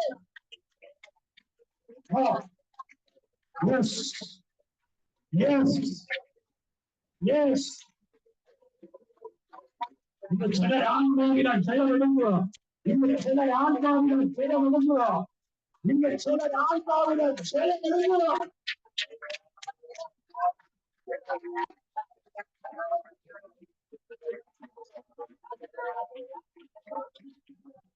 കഷ്ടതയിൽ നിങ്ങൾ പൂർണ്ണ സ്ഥിരത കാണിക്കണമെന്ന് ഞാൻ പറയുന്നത്, യേശുക്രിസ്തു ഈ ലോകത്തിൽ അതനുഭവിച്ചത് കൊണ്ട് നിങ്ങൾക്കും അത് തന്നെ കിട്ടുമെന്ന് ഞാൻ പറയുന്നത്, ഈ കഷ്ടതയുടെ നടുവിൽ ഹല്ലേലൂയ ദൈവത്തിന്റെ ഭക്തി സൂക്ഷിക്കണമെന്ന് ഞാൻ പറയുന്നത്, ഈ കഷ്ടത കഴിയുമ്പോൾ ഒരു മഹത്വം ഞാൻ കണ്ടോളാം.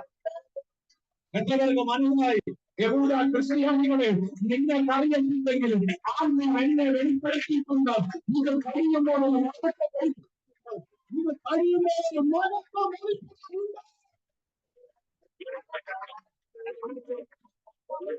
എല്ലാ നാളും എല്ലാ സമയവും കഷ്ടതയിലൂടെ നീ കടന്നു പോകുന്നത് ദൈവം അനുവദിക്കത്തില്ല. നീ എടുക്കപ്പെട്ട് വീണ്ടും ജനനം പ്രാപിച്ചവൻ എല്ലാ നാളും കഷ്ടതയിലൂടെ കടന്നു പോകുന്നത് അവൻ അനുവദിക്കുന്ന ദൈവമല്ല.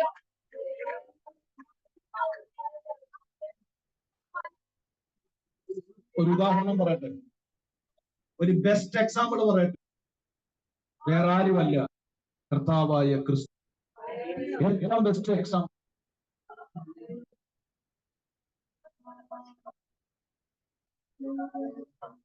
വസ്ത്രം വലിച്ചു കീറിയപ്പോ മിണ്ടിയില്ല, അർദ്ധനഗ്നനായി നിന്നപ്പോ മിണ്ടിയില്ല,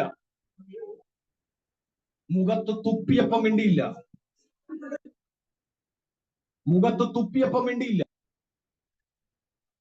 കോലുകൊണ്ട് മുഖത്താഞ്ഞടിച്ചപ്പോ മിണ്ടിയില്ല, 39 ചാട്ടവാറടി അരമനയുടെ കൽക്കളത്തിൽ മാറി മാറി അടിച്ചപ്പോ മിണ്ടിയില്ല, മിണ്ടിയില്ല, മിണ്ടിയില്ല. സ്തോത്രം. മുള്ളുകൊണ്ടുള്ള കിരീടം തലയിലേക്ക് ആഞ്ഞടിച്ച് ഹല്ലേലൂയ ആഘോഷിച്ചപ്പോ ക്രിസ്തു മിണ്ടിയില്ല, ക്രിസ്തു മിണ്ടിയില്ല. ക്രിസ്തു ഇതിനൊന്നും പ്രതികരിച്ചില്ല. ക്രൂശിന്റെ പുറത്തും ക്രൂശ് തന്റെ പുറത്തും വീണപ്പോൾ ക്രിസ്തു പ്രതികരിച്ചില്ല. ഇസ്രായേലിൽ ഹല്ലേലൂയ സ്തോത്രം.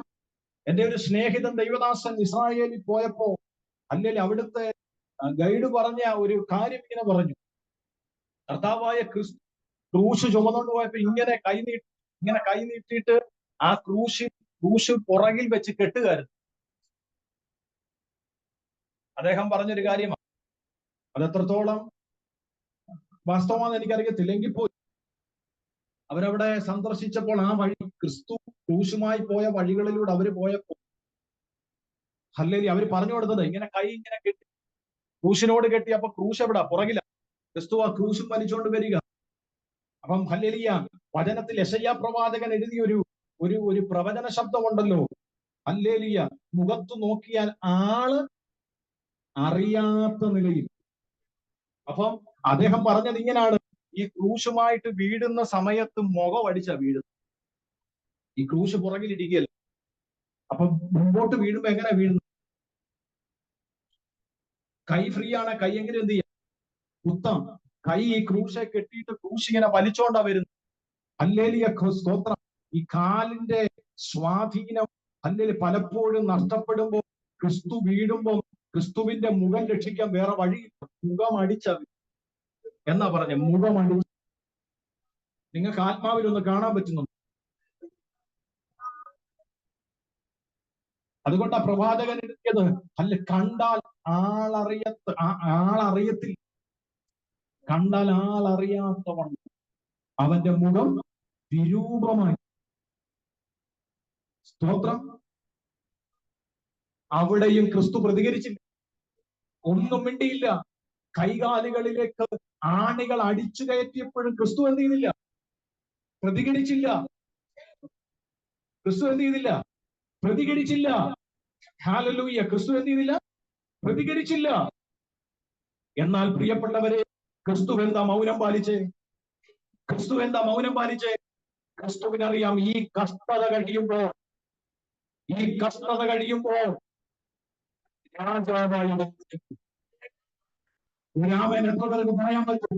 സ്വർഗത്തിലും ഭൂമിയിലും സകലവിധ അധികാരങ്ങളുമുള്ള ഹല്ലേലൂയ രാജാവായി അവൻ എഴുന്നേൽക്കുമെന്ന് ക്രിസ്തുവിനറിയാം. ഹല്ലേലൂയ സ്തോത്രം. ഇന്ന് മിണ്ടാതിരുന്നാൽ നാളെ ഈ നാവുകളെല്ലാം അവനെ വാഴ്ത്തി പാടുന്നൊരു സമയം വരും. അവനെതിരെ സംസാരിച്ച അകരങ്ങളെല്ലാം അവനെ സ്തുതിക്കുന്ന ഒരു സമയം വരും.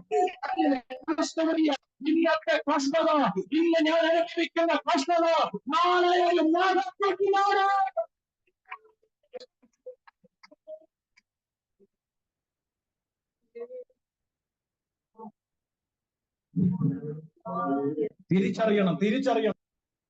തിരിച്ചറിയണം. മാനസാന്തരപ്പെടും. മടങ്ങി വാ. നിന്റെ ഉഡായിപ്പ് പരിപാടിയെല്ലാം നിർത്തും. നിന്റെ കള്ളത്തരങ്ങളെല്ലാം നിർത്തും. നിന്റെ രഹസ്യ പാപങ്ങളെല്ലാം നിർത്തും. ക്രിസ്തു ഹല്ലേലൂയ നിന്റെ ജീവിതത്തിൽ വന്നെങ്കിൽ ആ ക്രിസ്തുവിനെ മര്യാദയ്ക്കാണ്. ഇന്നത്തെ കഷ്ടതയുടെ നടുവിൽ ഏത് ദൈവവൈതൽ പിടിച്ചു നിൽക്കുന്നു അവരോട് ഞാൻ ആത്മനിയോഗത്തോടെ വിളിച്ചു പറയാം, നിന്റെ ജീവിതത്തിൽ ഒരു മഹത്വം കാണാതെ നീ പോകുന്നില്ല.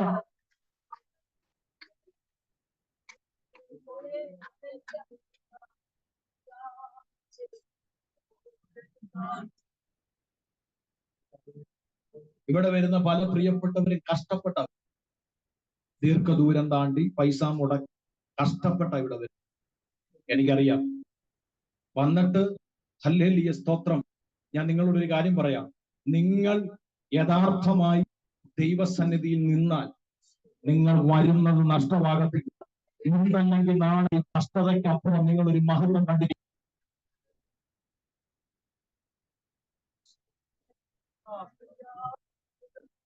അതുകൊണ്ട് പത്രോസ് ഈ ലേഖനത്തിലൂടെ തന്റെ മേൽ ദൈവം പറഞ്ഞ വാഗ്ദത്ത പ്രകാരം താൻ ഉറപ്പിക്കുന്നു, ഈ കഷ്ടതയ്ക്കപ്പുറം വരും. എന്നിട്ട് പത്രോസ് പറയുകയാണ്, വീണ്ടും ജനനം പ്രാപിച്ച നിങ്ങൾ ആരാണെന്നറിയണം. നമ്പർ 1, 2 കാര്യമേ ഞാൻ വേഗത്തിൽ പറഞ്ഞ് അവസാനിപ്പിക്കുകയാണ്, ബാക്കി പ്രസംഗിക്കുന്നില്ല. ഹല്ലേലൂയ, പ്രാർത്ഥിക്കുക. എല്ലാം കൂടെ പ്രസംഗിക്കാൻ നേരമില്ല. ഒന്നാമത്തെ കാര്യം ഹല്ലേലൂയ 2-ാമത്തെ വാക്യത്തിൽ രേഖപ്പെടുത്തിയിട്ടുണ്ട്. വായിച്ച 2-ാം വാക്യം മതി. ഒന്നാമത്തെ കാര്യം, വീണ്ടും ജനനം പ്രാപിച്ച ദൈവവൈതലെ നീ തിരിച്ചറിയണം, പിതാവായ ദൈവത്തിൽ നീ മുന്നറിഞ്ഞ ആളാണ്. ഒരാമേൻ പറ. ദാവീദും ഗോലിയാത്തും, ഏലിയാവും മോശെ, ദാനിയേലും, ചന്ദ്രക്ക് മേശക്ക് അബേദ്നെഗോവും ഒക്കെ കേൾക്കാനാണ് വന്നെങ്കിൽ വെറുതെ ആ പരിപാടിയൊക്കെ ഞാൻ കുറെ നാളായിട്ട് ലേഖനങ്ങൾ പഠിച്ച് ജീവിതത്തെ ക്രമപ്പെടുത്തിക്കോ. ലോക സംഭവങ്ങൾ ക്രിസ്തുവിന്റെ വഴിയടിച്ചടിക്കുന്നു. ക്രമപ്പെട്ടു. ഞാൻ കഴിഞ്ഞ ദിവസം ബിന്നിഹീൻ കണ്ട ഒരു സ്വപ്നം ആസാദി ചാനലിൽ ഞാനിങ്ങനെ കണ്ടു. ബിന്നിഹീൻ കണ്ട ഒരു സ്വപ്നം, അദ്ദേഹം പറഞ്ഞത് ഇങ്ങനെയാണ്. അദ്ദേഹം ഒരു സ്വപ്നം കണ്ടു. 1 വർഷത്തിന് പുറകിൽ കണ്ട സ്വപ്നം ഇതാണ്: സ്വർഗത്തിലേക്ക് പോകുന്നു, സ്വർഗത്തിന്റെ വാതിൽക്കൽ നിൽക്കുന്നു. വാതിൽക്കൽ നിൽക്കുമ്പോ ഇങ്ങനെ ക്യൂ നിൽക്കുന്നു ഒത്തിരി പേര്. ആരുടെ മുൻപിലൊക്കെ സ്വർഗം തുറക്കും എന്നറിയത്തില്ല. അദ്ദേഹത്തോട് തന്നെ ചോദിക്കുകയാണ്, എന്റെ മുമ്പിൽ സ്വർഗം തുറക്കുമോ, എന്റെ മുമ്പിൽ സ്വർഗം തുറക്കുമോ എന്ന് അദ്ദേഹത്തോട് തന്നെ ചോദിക്കുന്ന രംഗം കണ്ടോണ്ട് പെട്ടെന്ന് എഴുതി.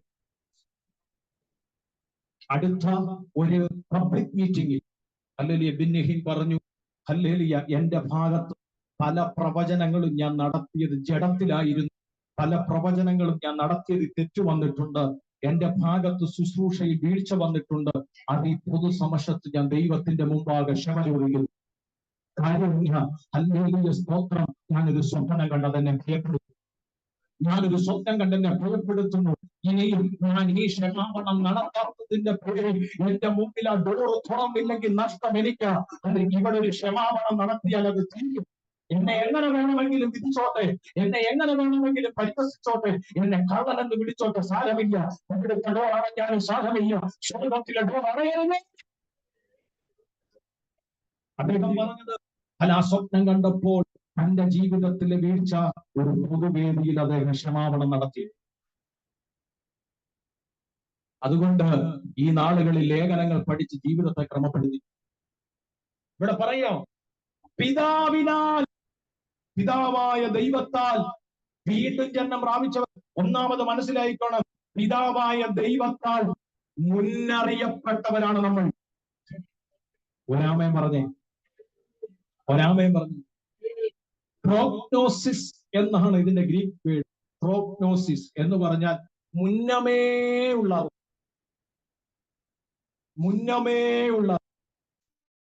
ഈ മുന്നമേ ഉള്ള അറിവെന്ന് പറഞ്ഞാൽ ഇന്നലകളുടെ അറിവല്ല, 10 മാസം പുറകിലുള്ള അറിവല്ല, 10 വർഷം പുറകിലുള്ള അറിവല്ല, 1 നൂറ്റാണ്ട് പുറകിലുള്ള അറിവല്ല.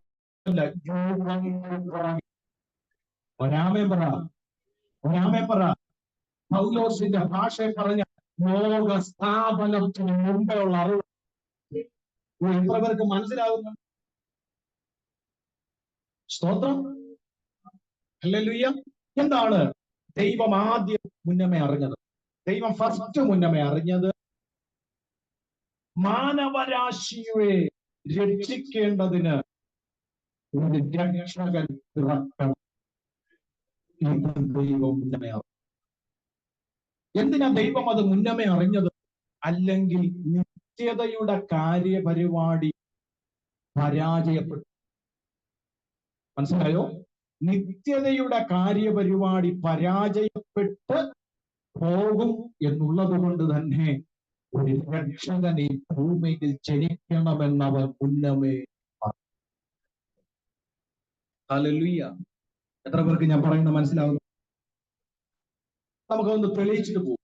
അപ്പോസ്തല പ്രവൃത്തി 2-ാം അധ്യായം 23-ാം വാക്യം ആദ്യം. അപ്പോസ്തല പ്രവൃത്തി 2:23.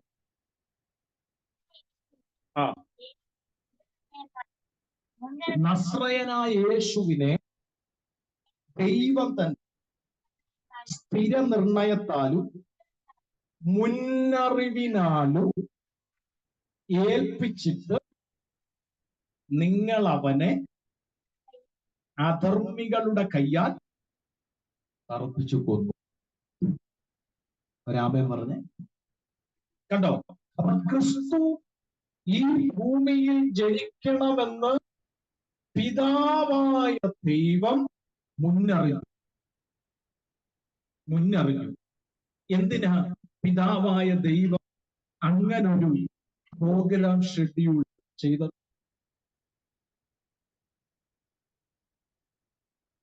എന്തിനാ ചെയ്തേ? വീട് ജനം പ്രാപിച്ചവരാണോ ഇരിക്കുന്നത്? എന്തിനാ ചെയ്തേ? എന്നെ മുന്നമേ കണ്ടതുകൊണ്ട്. ഒരാമേൻ പറ. ഇതിനൊക്കെ അല്ലേ ആമേൻ പറയട്ടെ? ഇതിനൊക്കെ അല്ലേ ആമേൻ പറയട്ടെ? എന്നെ മുന്നമേ കണ്ടതുകൊണ്ട്, അറിഞ്ഞതുകൊണ്ട് ഒരു രക്ഷകനെ അയക്കാൻ മുന്നമേ എടുക്കുന്നത്. നിങ്ങളൊന്ന് ആലോചിച്ച്, ഒരു കുഞ്ഞ് ജനിക്കുമ്പോൾ, ഒരമ്മയുടെ ഉദരത്തിൽ ഒരു കുഞ്ഞ് ജനിക്കുമ്പോൾ ആ കുഞ്ഞ് പുറത്തു വരുന്ന സമയം വരെ, അല്ലെങ്കിൽ അതിന് ശേഷം മുൻപോട്ടുള്ള കാര്യത്തിൽ എന്തെല്ലാം സ്വപ്നങ്ങളും എന്തെല്ലാം ആഗ്രഹങ്ങളും എന്തെല്ലാം ഒരുക്കങ്ങളാ മാതാപിതാക്കന്മാര് ചെയ്യുന്നത്. ഇരിപ്പ് കണ്ട ഒന്നിനെ വളർത്താത്ത പോലാണ്. സ്വോത്രം. ഹല്ലേലൂയ. എന്തെല്ലാം കാര്യപരിപാടികളാ ചെയ്യുന്നത് അല്ലേ? ഹല്ലേലൂയ, സ്തോത്രം. ഒരു 10 മാസത്തെ ഹല്ലേലൂയ ടൈം പീരീഡിലാണ് ഇതെല്ലാം പ്ലാൻ ചെയ്യുന്നത്, ഇതെല്ലാം ചിന്തിക്കുന്നത്. നിങ്ങളൊന്ന് ശ്രദ്ധിച്ചത് മക്കളെ, അങ്ങനെയെങ്കിൽ ലോക സ്ഥാപനത്തിന് മുമ്പേ നമ്മളെ കണ്ടെങ്കിൽ എന്തെല്ലാം പിതാവ് പ്ലാൻ ചെയ്തു? ചിന്തിക്ക. അത് ചിന്തിച്ചു വേണം സ്വന്തം പറയാൻ. അത് ചിന്തിച്ചു വേണം ആമേൻ പറയാൻ. അപ്പൊ നമുക്ക് വേണ്ടി ഒരു രക്ഷകനെ അയച്ചു തരാൻ ദൈവം മുന്നമേ കണ്ടു. ദൈവം മുന്നമേ കണ്ടു. എന്തിനാ കണ്ടേ? നമ്മളെ കണ്ടു. ആമേൻ പറ. എന്നെ കണ്ടതുകൊണ്ടാണ് എന്റെ രക്ഷകനെ അയക്കാൻ ദൈവം മുന്നമേ ചെറുത്. സ്തോത്രം. അടുത്ത വാക്യം എന്താ കുഞ്ഞ്? ദൈവമോ മരണപാശങ്ങളെ അഴിച്ച് അവനെ ഉയർത്തെഴുന്നേൽപ്പിച്ചു. ഒരാമേൻ ചേർന്ന് പറ. ദൈവമോ മരണപാശങ്ങൾ അഴിച്ച് അവനെ ഉയർത്തെഴുന്നേൽപ്പിച്ചു. എന്തിനാ? നിന്നെ കണ്ട ദൈവ പദ്ധതി പൂർത്തീകരിക്കാൻ. എന്നെയും നിന്നെയും കണ്ട ദൈവത്തിന്റെ മുന്നറിവിന്റെ പൂർത്തീകരണത്തിനു വേണ്ടി ക്രിസ്തുവിനെ മരണപാശങ്ങൾക്കുള്ളിൽ കിടത്തിയില്ല. അങ്ങനെ അതിനെ ആയുസ് ഒരാമേ പറഞ്ഞേ പുറത്തുകൊണ്ടുവന്നു. രക്ഷകനെ അയച്ചെന്തിന് പറ? ഓ, രക്ഷകനെ അയച്ചെന്തിന്? എന്നെ മുന്നമേ അറിഞ്ഞതുകൊണ്ട്, കണ്ടതുകൊണ്ട്. ആ രക്ഷകനെ മരണത്തിന്റെ പാശങ്ങൾ ചുറ്റി, മരണത്തിന്റെ പാശങ്ങൾ ചുറ്റിയപ്പോൾ ആ രക്ഷകന്റെ മരണപാശങ്ങളെ പിതാവ് അഴിച്ചു. എന്തിനഴിച്ചേ? എന്നെ കണ്ട ദൈവ പദ്ധതി പൂർത്തീകരിക്കാൻ അതിനെ അഴിച്ചു. ആ മരണപാശങ്ങളെ അഴിച്ചു വിട്ടു. സ്തോത്രം. ഇനിയും മരണപാശങ്ങളെ അഴിച്ചു വിട്ടതിന്റെ പുറകിൽ മനസ്സിലാക്കിക്കോണം, എന്നെ മുന്നമേ അറിഞ്ഞ പിതാവിന്റെ പദ്ധതിയെ കംപ്ലീറ്റ് ചെയ്യാനാണ്. ഒരാമേൻ പറ. ഈ ഭൂമിയിൽ ജനിച്ചതും ഇവിടെ ശുശ്രൂഷിച്ചതും ഇവിടെ മരിച്ചതും ഉയർത്തെഴുന്നേറ്റതും സ്വർഗാരോഹണം ചെയ്തതും വെറുതെയല്ല, എന്നെ കുറിച്ച് മുന്നമേ അറിഞ്ഞ ഒരു പദ്ധതി കിടക്കുകയാണ്. എത്ര പേർക്ക് നന്ദിയുണ്ട്? ഞാൻ അതിൻ്റെ അകത്തൊരു ദൂതുണ്ട്, ദൂതിലേക്ക് വരും. അതിന് മുമ്പ് എന്തിനാ രക്ഷകനെ അയച്ചത്? രക്ഷകനെ എന്തിനാ അയച്ച? വായിച്ച മോളെ, റോമർ 8:29 മുതലൊന്ന് വായിച്ച്. എന്തിനാ രക്ഷകനെ അയച്ചത്? എന്തിനാ അങ്ങനെ ഒരു മുന്നറിവോടെ ദൈവം രക്ഷകനെ അയച്ചെന്തിനാ? അവൻ മുന്നറിഞ്ഞവരെ ആരാ? ഞാനാന്ന് പറ അത്. യോപ്പാസാന്ന് പറയാനില്ല, നിങ്ങൾ സ്വയം പറ, ഞാനാന്ന് പറ. ഹല്ലേലൂയ. അവൻ മുന്നറിഞ്ഞവരെ, അതായത് എന്നെ, തന്റെ പുത്രൻ ആരാ? ക്രിസ്തു. അനേക സഹോദരന്മാരിൽ ആദ്യജാതനാകേണ്ടതിന് അവന്റെ സ്വരൂപത്തോട് അനുരൂപരാകുവാൻ മുൻ നിയമിച്ചു. കണ്ടോ? മുന്നറിഞ്ഞവരെ അടുത്ത പൊസിഷനിലേക്ക് ദൈവം കയറ്റി മുൻ നിയമിച്ചു. ഒരാമേ പറഞ്ഞു, അറിഞ്ഞവരെ നിയമനം ചെയ്യുക. ഒരാമേ പറഞ്ഞേ, അറിഞ്ഞവരെ നിയമനം ചെയ്യുക. ഓ, സ്തോത്രം. നിങ്ങൾ പ്രാർത്ഥിച്ചുകൊണ്ടിരിക്കണം. ഹല്ലേലൂയ. ഇതിന്റെ വെളിപ്പാട് അകത്ത് കയറാൻ മുന്നറിഞ്ഞവരെ നിയമിച്ചു.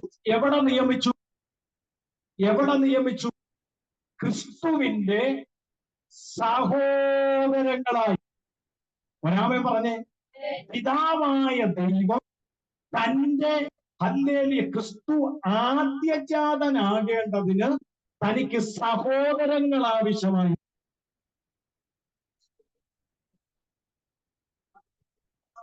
ഒരു വശമാ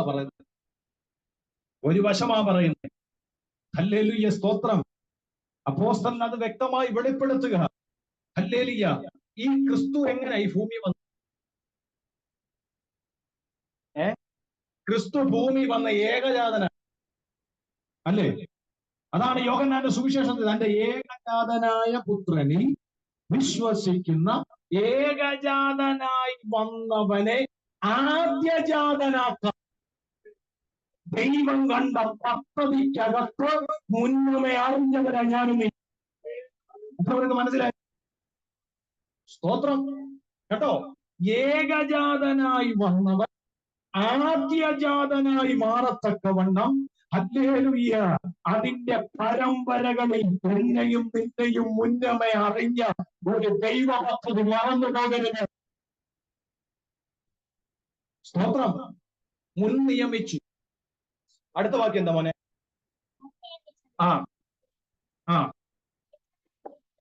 അപ്പൊ മുൻ നിയമിച്ചവരെ ആദ്യം എന്ത് ചെയ്തു? വിളിച്ചു. അതുകൊണ്ടാണ് നീ ഇതിനകത്ത് വന്നത്.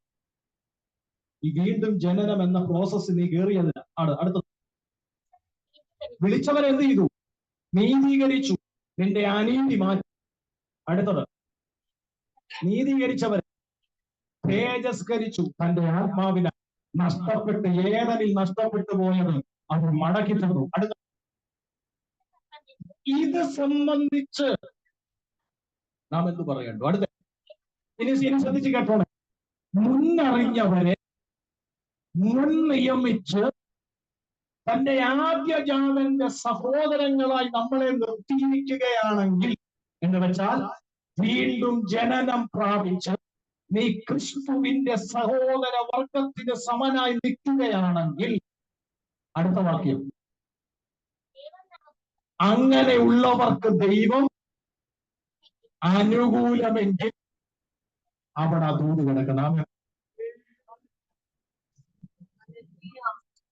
ഓ, എത്ര പേർ കാമയം പറയാൻ പറ്റുന്നുണ്ട്?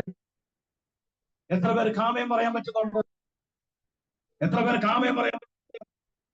Hallelujah, hallelujah, hallelujah. എന്റെ സഹോദരൻ ഒരു വിഷയം വന്ന്, എനിക്കൊരു ബ്രദർ, അദ്ദേഹം ട്രിവാൻഡ്രത്താണ്. എന്റെ സഹോദരൻ ഒരു വിഷയം വന്ന ഞാൻ മൗനമായിരിക്കില്ല. എന്റെ സഹോദരൻ ഒരു വിഷയം വന്ന ഞാൻ മിണ്ടാതിരിക്കില്ല. എന്റെ സഹോദരൻ ഒരു ആവശ്യം വന്നാൽ ഞാൻ പ്രവർത്തിക്കാതിരിക്കത്തില്ല. എന്റെ സഹോദരൻ ഒരു വിഷയം വന്നാൽ ഞാൻ അതിനകത്ത് ഇടപെടും.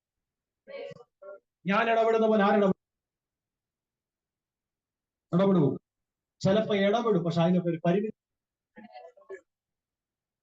പക്ഷെ എനിക്ക് പരിമിതികളൊന്നും നോക്കാൻ പറ്റത്തില്ല. പരിമിതികളൊക്കെ മറന്ന് എനിക്ക് ഇടപെടേണ്ടി വരും. കാര്യമല്ല, എന്റെ സഹോദരന, ഞാൻ ആദ്യ ജാതി, എന്റെ സഹോദരന് ആമേൻ പറ. ചുമ്മാ കഥ കേൾക്കുന്ന പോലെ കേട്ടോണ്ടിരിക്കാൻ ആത്മാവിൽ ഇതിനെ ഗ്രഹിക്കുക. ഞാൻ ആദ്യ ജാതന, എന്റെ താഴെയുള്ളവൻ അവൻ എന്തെങ്കിലും വിഷയം വന്നാൽ അതിന്റെ അകത്ത് മൗനമായിരിക്കാൻ എനിക്ക് പറ്റത്തില്ല. എനിക്ക് പ്രതികരിക്കണം. ഉപദേശിക്കേണ്ടവിടെ ഞാൻ ഉപദേശിക്കണം. പറഞ്ഞു കൊടുക്കേണ്ടവിടെ പറഞ്ഞു കൊടുക്കണം. വഴക്ക് പറയേണ്ടവിടെ വഴക്ക് പറയണം. ചേർത്ത് പിടിക്കേണ്ടവിടെ ചേർത്ത് പിടിക്കണം. കരുതേണ്ടടുത്ത് കരുതണം. സ്നേഹിക്കേണ്ടടുത്ത് സ്നേഹിക്കണം. അവനെതിരെ എന്തെങ്കിലും വന്നാൽ അതിനെ തടയാൻ ഞാൻ പ്രാപ്തനാകണം. എത്ര പേർക്ക് മനസ്സിലായി? നമ്മളെ ദൈവം മുന്നറിഞ്ഞ എന്തിനാ? നിയമിക്കാൻ വേണ്ടിയിട്ടാണ്. എന്തിനാ മുൻ നിയമിച്ചത്? ആദ്യജാതന്റെ സഹോദരങ്ങളായിട്ട് എന്ന് വെച്ചാൽ ഒരപ്പന്റെ മക്കളായിട്ട്, പിതാവായ ദൈവത്തിന്റെ മക്കളായിട്ട് ഏകജാതനായി വന്നവൻ ആദ്യജാതനായി കാൽവറിയിൽ തന്റെ ജീവൻ പ്രാണൻ രക്തം കൊടുക്കുക. ഹല്ലേലൂയ. പുനരുത്ഥാനത്തിൽ ഉയർത്തെഴുന്നേറ്റ് സ്വർഗ്ഗാരോഹണം ചെയ്ത് കടന്നുപോയവൻ ഏകജാതനായി വന്നെങ്കിലും അവൻ തിരിച്ചു മടങ്ങിയത് ആദ്യജാതനായി. അവന്റെ പുറകിൽ ഒരുപാട് സഹോദരങ്ങളെ ഇന്നും നേടിക്കൊണ്ടിരിക്കുക. സ്തോത്രം. നിന്റെ കുടുംബത്തിന്റെ അകത്ത് ഇനി ആരെങ്കിലും വരാനുണ്ടോ? ഈ മൂന്ന് പറഞ്ഞ ആമേൻ പറ. അല്ലെങ്കിൽ ആ സഹോദരങ്ങൾക്ക് ദൈവം ചെലവിനെ തരും.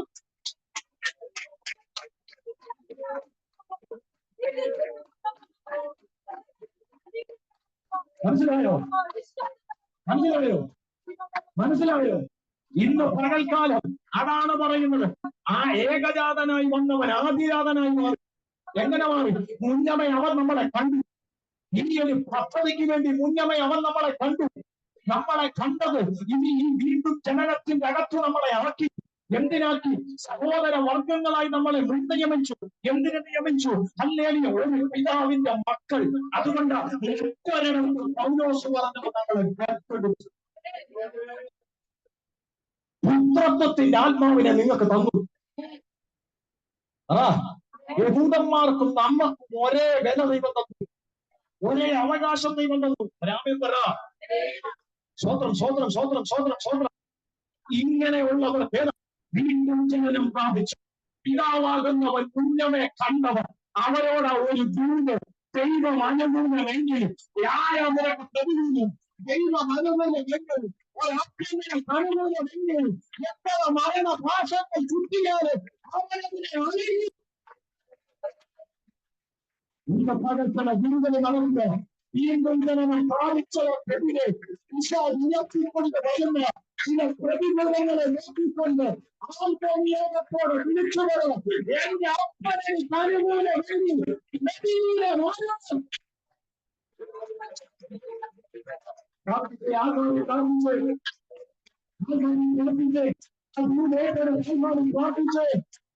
ഇതാണ് മുന്നമേ കണ്ടവൻ. ഹല്ലേലൂയ. മരിച്ചു വാസ്തവം. എന്നാൽ മരണപാശങ്ങൾക്ക് അവനെ ചുറ്റി നിർത്താൻ പറ്റിയില്ല. മരണപാശങ്ങൾക്ക് അവനെ ചുറ്റിപ്പിടിക്കാൻ പറ്റിയില്ല. ദൈവം അവനെ അടിച്ചു. ഞാനിത് പ്രസംഗിച്ചുകൊണ്ടിരിക്കുമ്പോൾ ചില കുടുംബത്തിൽ നിന്ന്, ചില വ്യക്തിയിൽ നിന്ന് ചില പ്രതികൂലമായ ഭാഷകൾ അല്ലത് യേശുവിന്റെ നാമത്തിൽ അല്ലത്.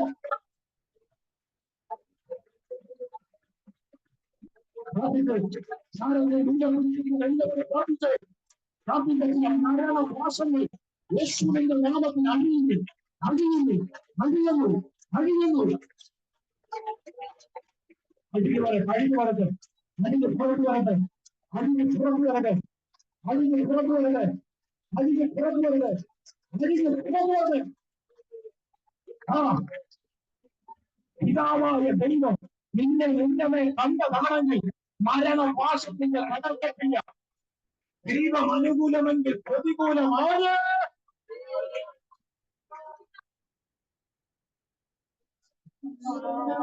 നിന്നെ പുറത്തു വിടാതെ കെട്ടിയ പാരമ്പര്യം ഉണ്ടായിരുന്നു. നിന്നെ പുറത്തു വിടാതെ കെട്ടിയ വ്യക്തികളുണ്ടായിരുന്നു.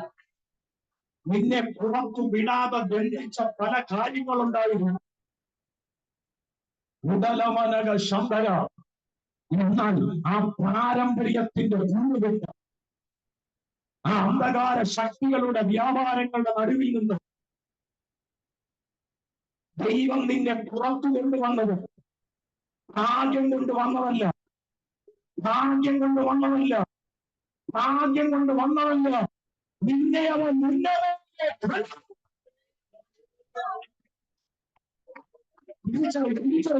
അവന്റെ ശക്തിയെ പറ, ഞാൻ വലിഞ്ഞു കയറി വന്നതല്ല, ഞാൻ വലിഞ്ഞു കയറി വന്നതല്ല. പാരമ്പര്യത്തിന്റെ കൂട് പൊളിച്ച് അധികാരത്തിന്റെ വെറുതെ അറിയിച്ച് ശക്തികളെ പ്രശ്നിച്ച് എന്റെ ദൈവത്തെ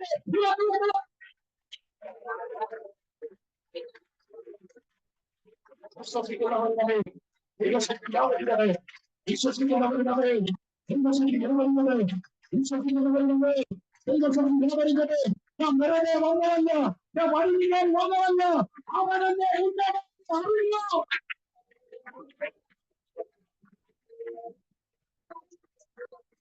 ഞാനൊരു കാര്യം പറയാം.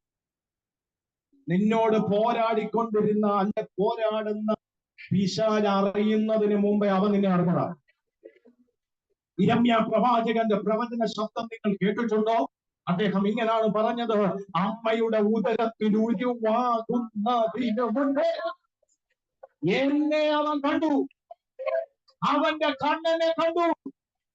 അമ്മയുടെ ഉദരത്തിൽ ഉരുവാകുന്നതിന് മുമ്പ് ഒരു കൊച്ചിന് സ്ട്രക്ചർ ഉണ്ടോ? പറ, ഒരു കൊച്ചിന് സ്ട്രക്ചർ ഉണ്ടോ? ഒരു കുഞ്ഞിന്റെ വളർച്ചയുടെ പീരീഡ് ഒറ്റ നിമിഷം കൊണ്ട് കാണാൻ പറ്റത്തില്ല. പല മാസങ്ങളിൽ ഇടവിട്ട് സ്കാൻ ചെയ്താണ് ഒരു കുഞ്ഞിന്റെ സ്ട്രക്ചർ കാണുന്നത്, അല്ലേ? എന്നാൽ അല്ലെങ്കിൽ ഇതിനു മുമ്പ് കണ്ട ഒരു സ്കാനിങ് സെന്റർ ഉണ്ട്, ഇതിന്റെ മുമ്പേ കണ്ട ഒരു ഡോക്ടർ ഉണ്ട്, ഇതിനു മുമ്പേ കണ്ട ഒരു സ്കാനിങ് സെന്റർ ഉണ്ട്, ഇതിനു മുമ്പേ കണ്ട ഒരു സ്കാനിങ് മിഷൻ ഉണ്ട്, ഇതിനു മുമ്പേ കണ്ട ഒരു ഡോക്ടർ ഉണ്ട്. അത് വേറാരുമല്ലോ, ഞാൻ നീ ആരാധിക്കുന്ന ദൈവം.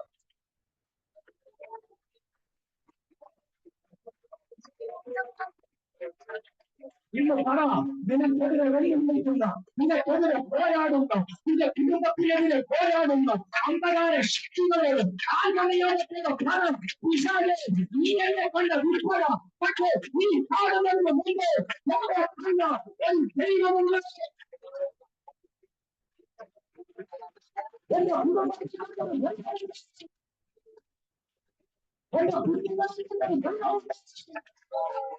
നിനക്ക് ഞങ്ങളുടെ അവകാശമില്ല.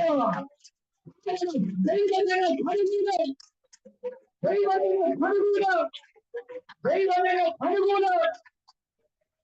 പറ, പറ, ആൾക്കാരും പറ, ആൾക്കാരും പറ, ആൾക്കാരും പറ. എന്ന് പറയുന്നു പിശാചിനോട് ഞങ്ങൾക്ക് നിർത്തി, എന്നാൽ അവർ നിന്നെ പോകും.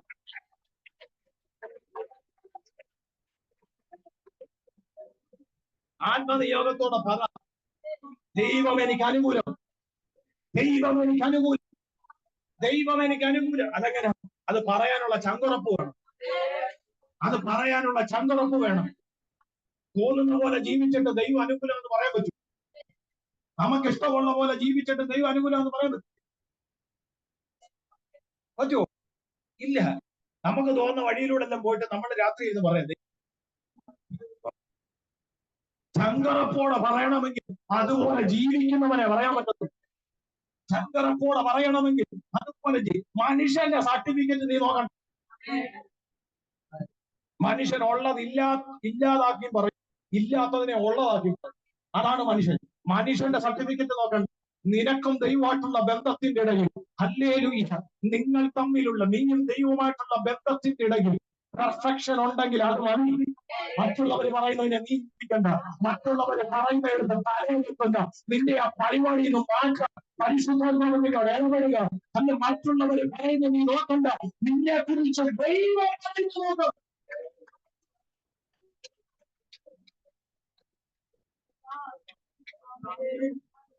കേട്ടോ? മുന്നറിഞ്ഞു. എന്തിനാ? ഏകജാതനെ ആദ്യജാതനാക്കി തന്റെ സഹോദര വർഗത്തിൽ എന്നെ നിന്നെ ആക്കി മുൻ നിയമിച്ചു. എന്തിനാ മുൻ നിയമിച്ച്? പിതാവിന്റെ പൂർണ്ണ അധികാരം ഒരു മക്കളിൽ വരത്തക്കവണ്ണം നിലയിൽ നിന്നെ ഇതിന്റെ അകത്തോട്. മനസ്സിലായോ? പുറത്ത് നിന്നിരുന്നെങ്കിൽ പിതാവിന്റെ പൂർണ്ണ അധികാരം നിന്റെ മേൽ വെളിപ്പെടുത്തത്തില്ല. പിതാവ് വെളിപ്പെടുത്തുന്നില്ല. പക്ഷെ വീണ്ടും ജനനം പ്രാപിച്ചു കഴിയുമ്പോൾ യേശുവിനെ സ്വന്തം രക്ഷിതാവായി സ്വീകരിക്കുന്ന പ്രോസസ് മുതൽ നീ നിന്ന് കഴിയുമ്പോൾ നിന്റെ മേലുള്ള അവകാശം വിചാരനല്ല. അതുകൊണ്ടാണ് പൗലോസ് വരികൾ എഴുതി ഇങ്ങനെ, പിതാവ് അനുകൂലം, ദൈവം അനുകൂലം, പ്രതികൂലമാണ്. വീണ്ടും ജനനം പ്രാപിച്ച ദൈവകുഞ്ഞെ, നിന്നെ ഞാൻ മുന്നമേ കണ്ട് ഇതിനകത്താക്കിയതിന്റെ പുറകിൽ നിന്റെ മേലൊരു പൂർണ്ണ അധികാരം എനിക്കും. രണ്ടാമത്തെ ഒരു കാര്യം കൂടെ ഒന്ന് പറയാം. ഒന്ന് വായിച്ചോ. എഫെസ്യ ലേഖനം 1-ാം അധ്യായം 4 മുതൽ ഒന്ന് വായിച്ചു.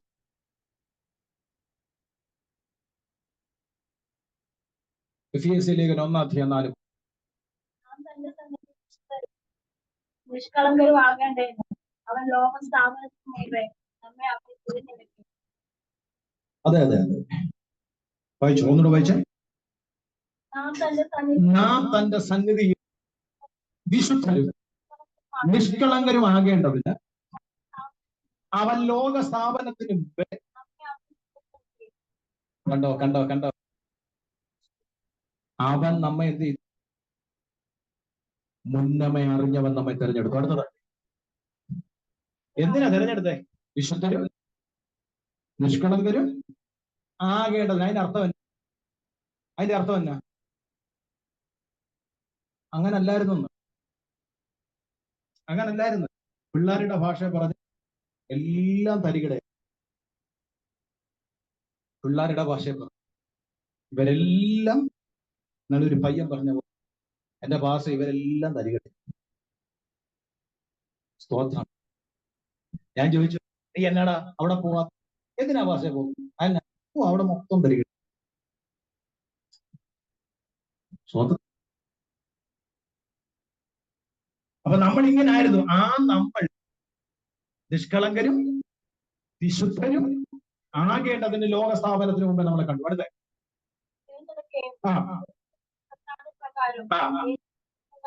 യേശുക്രിസ്തു മുഖാന്തരം നമ്മളെ ദത്തെടുക്കേണ്ടതിന് അവൻ പ്രിയനായവനിൽ നമുക്ക് സൗജന്യമായി നൽകിയ തന്റെ കൃപ മഹത്വത്തിന്റെ പുകഴ്ചയ്ക്കായി സ്നേഹത്തിൽ നമ്മെ മുന്നേറി. അപ്പൊ ഒന്ന്, നമ്മളെ മുന്നമേ കണ്ടത് മുൻ നിയമിക്കാൻ വേണ്ടിയിട്ടാണ്. അതിലൊന്ന് ആദ്യജാതന്റെ സഹോദരങ്ങളായി നിയമിച്ചു. 2, സ്നേഹത്തിൽ മുൻ നിയമിച്ചു. ഏത് സ്നേഹം? 2 സ്നേഹം. ഒന്ന്, പിതാവും പുത്രനും തമ്മിലൊരു സ്നേഹം. ഇല്ലേ? പുത്രൻ എന്ത് കാര്യം ചെയ്താലും പിതാവുമായിട്ട് ഷെയർ ചെയ്തു. പിതാവായിട്ടൊരു കോൺവെർസേഷൻ ഇല്ലാത്ത ഒരു കാര്യത്തിലും പുത്രൻ ഇടപെട്ടു. എപ്പോഴും അപ്പനുമായിട്ടൊരു ബന്ധം. അപ്പനുമായിട്ട് പുത്രൻ എപ്പോഴും ഒരു ബന്ധം ഉണ്ടായെങ്കിൽ അതിനർത്ഥം അപ്പന്റെ പുത്രന്റെ ഇടയ്ക്ക് ഒരു സ്നേഹം. മിണ്ടുന്നില്ല, മിണ്ടുന്നില്ല. ഞങ്ങളുടെ ഇടയിൽ ഇല്ലെന്നാണോ? സാരമില്ല, പോട്ടെ, ഇത് കഴിയുമ്പോൾ ശരിയായ ഹല്ലേലൂയ. കണ്ടോ? അപ്പൊ രണ്ട് സ്നേഹം. ഒന്നാമത്തെ സ്നേഹം അപ്പനും പുത്രനും ഇടയ്ക്ക് ഒരു സ്നേഹമുണ്ട്. യേശു അതാ പറഞ്ഞ സ്നേഹത്തിൽ. അപ്പോസ്തലനായ പൗലോസ് പറയാ, സ്നേഹത്തിൽ നിങ്ങളെ മുൻ നിയമിച്ചു. മുൻപേ കണ്ടവരാ, വീണ്ടും ജനനം പ്രാപിച്ചവരോടാ പറയുന്നത്. മുൻ നിയമിച്ചു. എവിടെ? എവിടെ? സ്നേഹത്തിൽ. അതും ക്രിസ്തുവിന്റെ കൃപയുടെ ജ്ഞാനത്താൽ. എന്ന് വെച്ചാൽ ഈ സ്നേഹത്തിന്റെ അകത്ത് കേറിയത് നിന്റെ കഴിവല്ല, ദൈവത്തിന്റെ കൃപയാണ്. അതാ പറഞ്ഞു വന്നത്. ഇതിന്റെ അകത്ത് കേറിയത് ദൈവത്തിന്റെ കൃപയാണെന്ന് മറക്കരുത്. അപ്പൊ എന്ത് ചെയ്തു? പിതാവിന്റെയും പുത്രന്റെ ഇടയ്ക്കൊരു സ്നേഹം. അതുകൊണ്ടാണ് യേശു ക്രിസ്തു സ്നാനപ്പെട്ടപ്പോൾ സ്വർഗം തുറന്നു. ഒരാമേൻ പറഞ്ഞു. സ്വർഗം അതിനു മുമ്പ് ഒരു ടോപ്പ് ഉണ്ടായിരുന്നു. ആ സംസാരം ഞാൻ പറയുന്നില്ല, പക്ഷെ നിങ്ങൾക്കറിയാം. കന്യകയായ മറിയം ഒരു തലമുറയ്ക്ക് ജന്മം നൽകി. ഹല്ലേലൂയ. അന്നത്തെ പോലെ ന്യൂസ് പരത്തുന്ന അല്ല, ഇന്നത്തെ പോലെ ന്യൂസ് പരത്തുന്നത് ഉണ്ടെന്നില്ല. അങ്ങനെ ആരെങ്കിലും ഉണ്ടെങ്കിൽ മാനസാന്തരം. ഇന്നത്തെ പോലെ ന്യൂസ് പരത്തുന്നവർ. പക്ഷെങ്കിൽ അങ്ങനെയുള്ള പല ടോക്കുകളുണ്ട്. അച്ഛന്റെ മകനാന്ന് പറയും, വേറെ മകനാന്ന് പറയും, ഇങ്ങനാണ് അങ്ങനെയാണെന്ന് പറയുന്നു. പക്ഷെ ഇതിനെയെല്ലാം തിരുത്തിയൊരു ശബ്ദം. അവൻ യോസഫിന്റെ മകനല്ല, അവൻ മറിയയുടെ മകനല്ല, നിങ്ങൾ പല വിധത്തിൽ വ്യാഖ്യാനിച്ചവരുടെ മകനല്ല, അവൻ എന്റെ പുത്രൻ. ഒരാമേൻ പറ. അവൻ എന്റെ പുത്രൻ, ഞാൻ അവനിൽ പ്രസാദിച്ചിരിക്കുന്നു. ഇതെവിടാ പറഞ്ഞേ? ഇത് പബ്ലിക്കായിട്ടാ. ഇതെവിടാ പറഞ്ഞേ?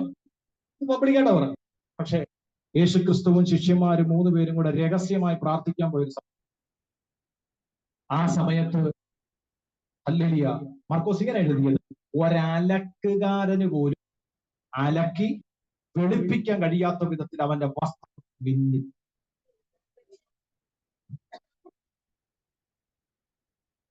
ആ രഹസ്യ പ്രാർത്ഥനയിൽ ഒരു ശബ്ദം, ഇവൻ എന്റെ പ്രിയപുത്രൻ, ഇവന് നിങ്ങൾ ചെവി കൊടുപ്പീൻ. എന്താ അതിന്റെ അർത്ഥം? പരസ്യ സാഹചര്യത്തിൽ, രഹസ്യ സമയത്ത് പിതാവ് സ്റ്റേറ്റ്മെന്റ് മാറ്റിയില്ല. ഞങ്ങളുടെ ഒരു സ്നേഹമുണ്ട്, അവൻ എന്റെ പുത്രൻ.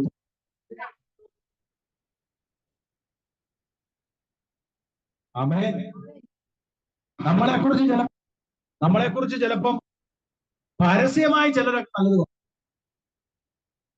പക്ഷെ രഹസ്യമായിട്ട് വരുമ്പോ ഇവനെ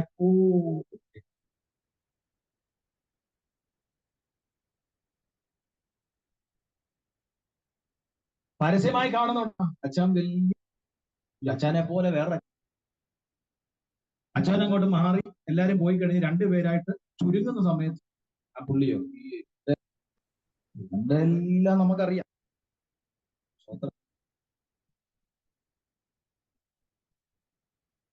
സ്വന്തം വീടിന്റെ അകത്ത് തന്നെ മക്കളുടെ കുറ്റം പറയുന്നു, അപ്പന്റെ അമ്മയുടെ കുറ്റം പറയുന്നു, സ്വന്തം വീടിന്റെ അകത്ത്. എന്താ കാര്യം? എവിടെയോ സ്നേഹം നഷ്ടപ്പെട്ടു. ജീസസ്, എവിടെയോ സ്നേഹം നഷ്ടപ്പെട്ടു. ഹല്ലേലൂയ. ഞാനിതൊക്കെ പേര് വിളിച്ച് പറയണം, തലേ കൈവച്ച് പറയണം? വേണ്ട, അത് നിങ്ങൾക്ക് ബുദ്ധിമുട്ടാണ്. വല്ല ഉണ്ടായി ഞാൻ ചെവി വന്ന് രഹസ്യം, അല്ലെങ്കിൽ മീറ്റിംഗിന് ശേഷം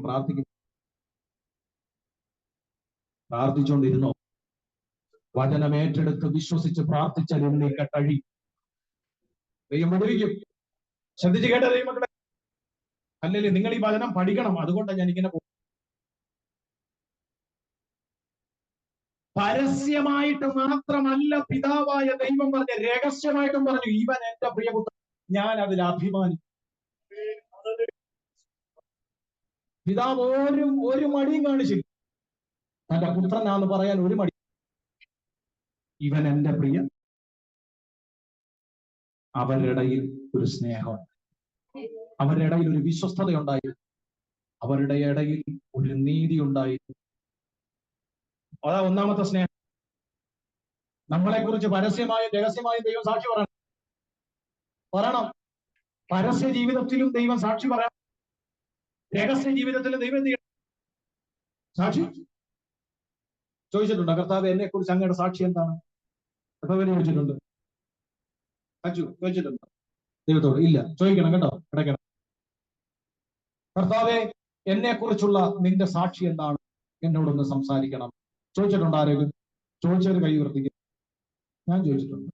പക്ഷെ എന്നോട് പറഞ്ഞ ഉത്തരം കേൾക്കാമെന്ന് വിചാരിക്കണ്ട. പറഞ്ഞു തന്നെത്താൻ ജനം പ്രാർത്ഥിച്ചു. ചോദിച്ചിട്ടുണ്ടോ? ചോദിക്കണം. അറിയണ്ടേ നമ്മളെ കുറിച്ച് ദൈവത്തിന്റെ അഭിപ്രായം എന്താ? കൈ അടിച്ചാൽ മതിയോ? പാട്ട് പാടിയാൽ മതിയോ? ഡ്രം അടിച്ചാൽ മതിയോ? അന്യഭാഷ പറഞ്ഞാൽ മതിയോ? പള്ളി പോയാൽ മതിയോ? ഉപവസിച്ചാൽ മതിയോ? പ്രാർത്ഥിച്ചാൽ മതിയോ? നമ്മളെ കുറിച്ചുള്ള ദൈവത്തിന്റെ അഭിപ്രായം അറിയണ്ടേ? നമ്മളെ കുറിച്ചുള്ള ദൈവത്തിന്റെ സാക്ഷി അറിയണ്ടേ? നമുക്കറിയാം ചോദിച്ചാൽ അത് അബദ്ധമോ. പാസ്റ്ററെ, വലിയ മെനക്കേടില്ലാതെ ഞാനും ദൈവമായിട്ട് പോയിക്കൊണ്ടിരിക്കും. നിങ്ങൾ വെറുതെ വിഷയവും അതാ പലതും ചോദിക്കാം. ഇരിപ്പ് കണ്ടാലേ അറിയാം. നിങ്ങൾ അടുത്ത ആഴ്ച വന്നില്ലേലും സാരമില്ല, ദൈവം ഏൽപ്പിക്കാൻ പറഞ്ഞു. ഞാൻ പണ്ട് മുതലേ പറഞ്ഞു, നാളെ കൂട്ടുന്ന പരിപാടിയല്ലേ. ഒരാളെ ഉള്ളതിന് ഞാൻ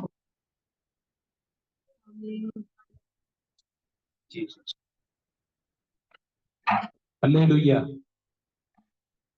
പല രാജ്യത്തു നിന്നും പല പ്രിയപ്പെട്ടതിനകത്തൊരു നമുക്കിവിടെ പകലാകുമ്പോൾ അവർക്ക് അവിടെ രാത്രി.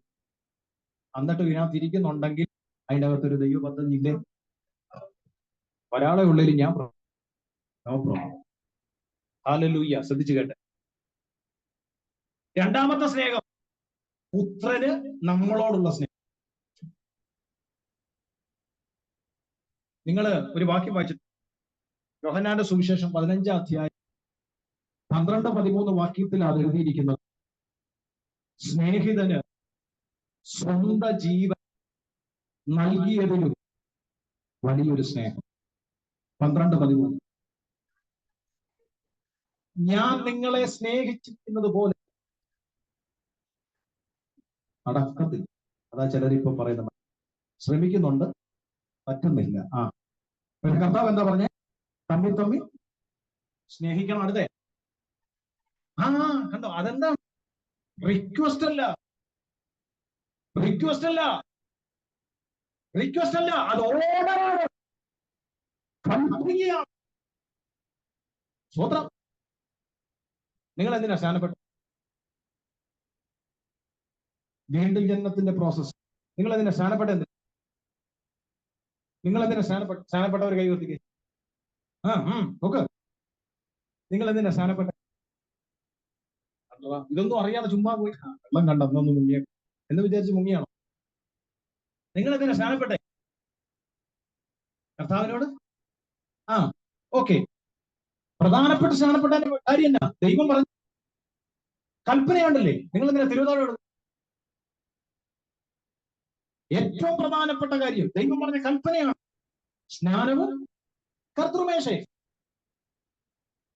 അങ്ങനെയെങ്കിൽ ആ കൽപ്പനയ്ക്ക് അത്രയും പ്രാധാന്യം നമ്മൾ കൊടുക്കുമെങ്കിൽ യേശു പറയും, തമ്മിൽ സ്നേഹിക്കുന്നത് കൽപ്പനയാണ്.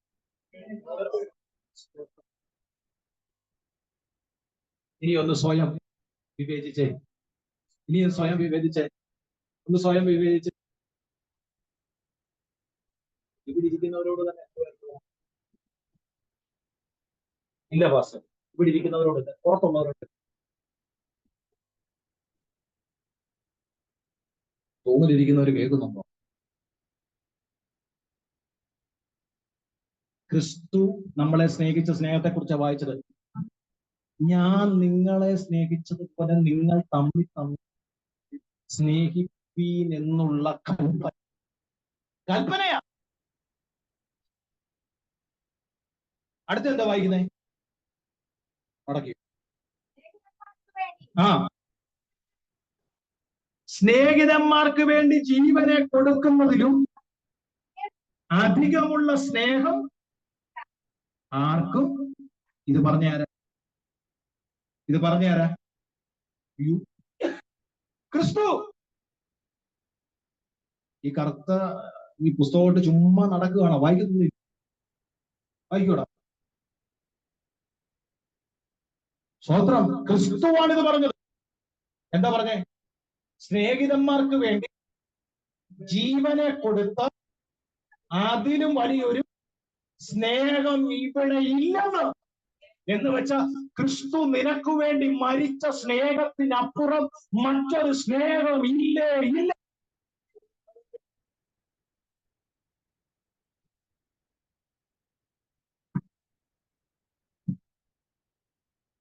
അങ്ങനെ വരുമ്പോ പല സ്നേഹവും വെട്ടേണ്ടി വരും.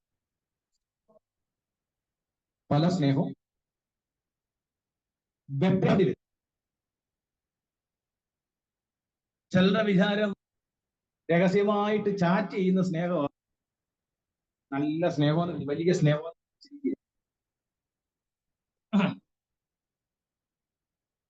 ചിലരുടെ വിചാരം ആരും കാണാതെ രാത്രി പുറത്തിന്റെ അടിയിൽ എന്നോ ഉണ്ട്, ഇതാ വലിയ സ്നേഹമെന്ന് വിചാരിച്ച്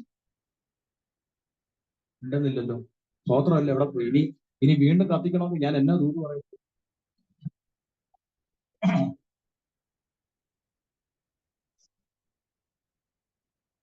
ആത്മാവ് പറയുന്നു വേണ്ടാത്ത സ്നേഹമെല്ലാം വെട്ടി, വേണ്ടാത്ത സ്നേഹമെല്ലാം വെട്ടി. ക്രിസ്തു നിനക്ക് വേണ്ടി ജീവൻ തന്ന സ്നേഹത്തിന് തത്തുല്യമായി വേറൊരു സ്നേഹമില്ല. സ്തോത്രം, സ്തോത്രം. പരിശുദ്ധ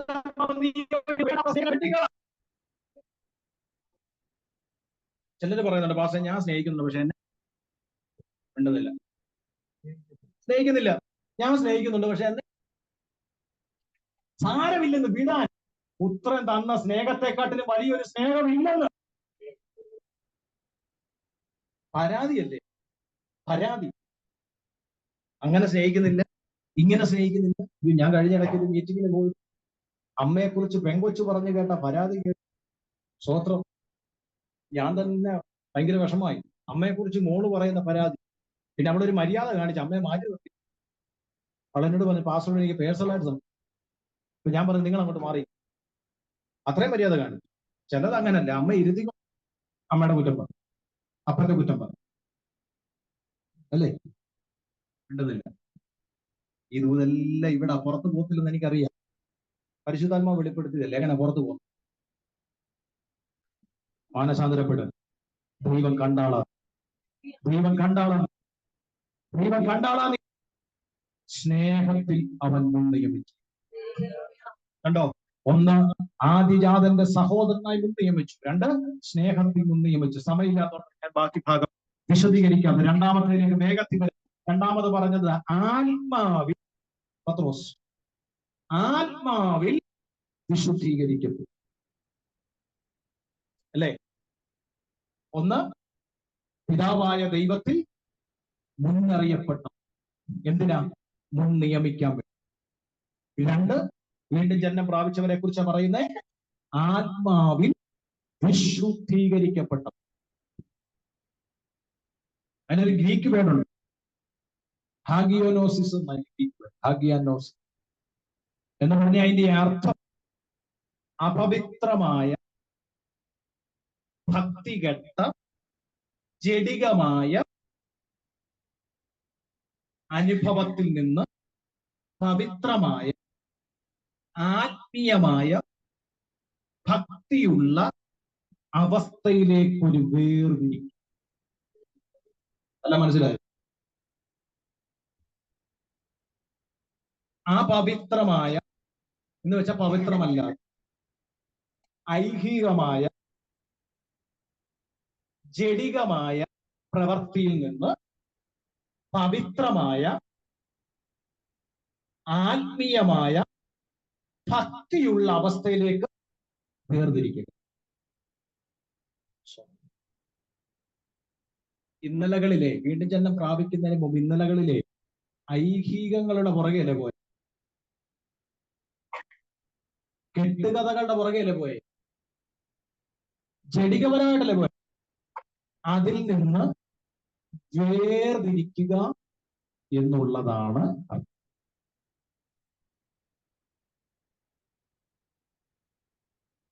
യേശുക്രിസ്തുവിനെ സ്വന്തം രക്ഷിതാവായി സ്വീകരിച്ചു, സ്നാനപ്പെട്ടു, നല്ല കാര്യം. അവിടെ തന്നെ ഒരു വേർതിരിയലുണ്ട്. പക്ഷെങ്കിൽ ദൈവം കണ്ട നിന്റെ ജീവിതത്തിൽ വീണ്ടും ജനനത്തിന്റെ പൂർത്തീകരണം നടക്കണമെങ്കിൽ ആത്മാവിൽ ഒരു വിശുദ്ധീകരണം ഉണ്ടാവും.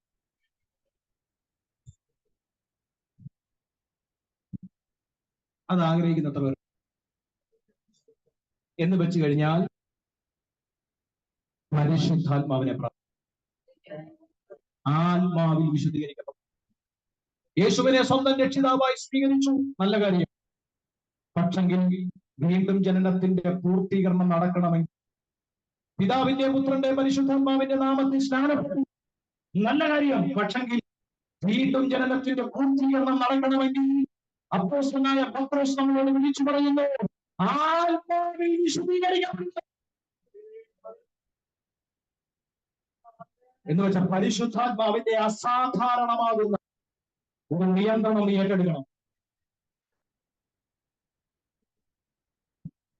കൃപ കൃപ കൃപ കൃപ കൃപ യേശുവിന്റെ നാമത്തിൽ, യേശുവിന്റെ നാമത്തിൽ. ഞാൻ തെളിയിച്ചു തരാം. ഒരു ഉദാഹരണം ആദ്യം പറയാം. പത്രോസിനെ തന്നെ എടുക്കും. പത്രോസിനോട് ദൈവം പറഞ്ഞു, നീ മീനെ പിടിക്കുന്നവനല്ല, നിന്നെ ഞാൻ മനുഷ്യനെ പിടിക്കുന്നവനല്ല. വായിച്ചിട്ടുണ്ട്, കേട്ടിട്ടുണ്ട്. ജീസസ് എല്ലാം വിട്ടിട്ട് ആരുടെ പോയി? ആരുടെ പോയി? ക്രിസ്തുവിന്റെ കൂടെ. എല്ലാം വിട്ടിട്ട് ക്രിസ്തുവിന്റെ കൂടെ. നിശ്രദ്ധിച്ച് കേൾക്കണേ. എല്ലാം വിട്ട് ക്രിസ്തുവിന്റെ കൂടെ പോയി. അങ്ങനെ മുൻപോട്ട് യാത്ര ചെയ്യുന്ന സമയത്ത് ക്രിസ്തു ആരാണെന്നുള്ള വെളിപ്പാട് വരെ ഇല്ലേ? ക്രിസ്തു ആരാണെന്നുള്ള വെളിപ്പാട് വരെ എന്ത് ചെയ്തു? കിട്ടി. ക്രിസ്തു ആരാണെന്നുള്ള വെളിപ്പാട് വരെ കിട്ടി. എന്നിട്ടും തിരുവെടുത്ത് പറയുന്നു, ഞാനിവനെ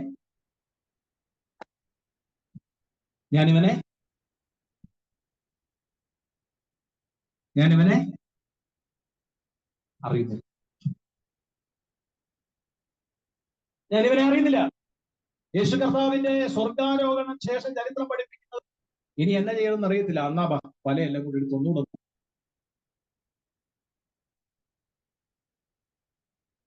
എന്താ വീണ്ടും ജനനത്തിന്റെ പൂർത്തീകരണം നടക്കാഞ്ഞത്?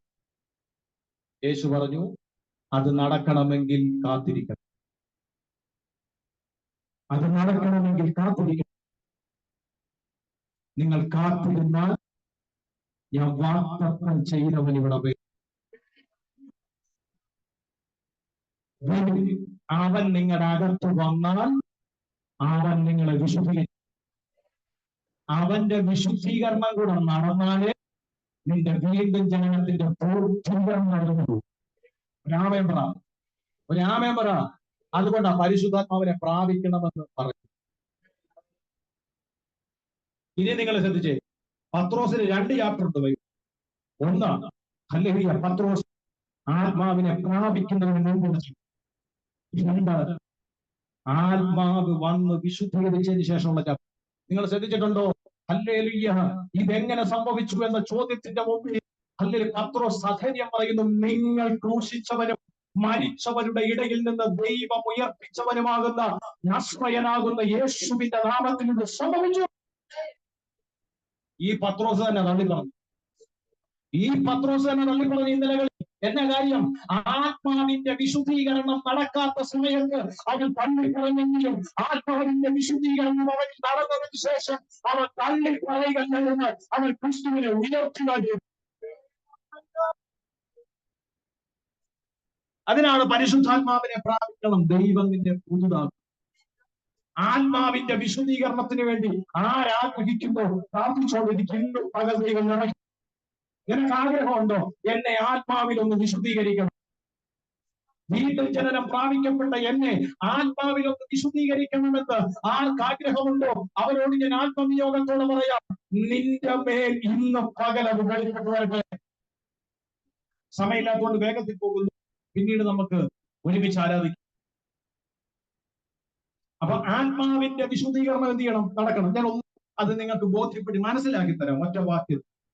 ഒന്ന് വായിച്ച മോളെ, എബ്രായ ലേഖനം 10-ാം അധ്യായം 22 ഒന്ന് വായിച്ചു. എബ്രായ ലേഖനം 10-ാം അധ്യായം 22. നാം ദുർമനസാക്ഷി നീങ്ങുമാറ്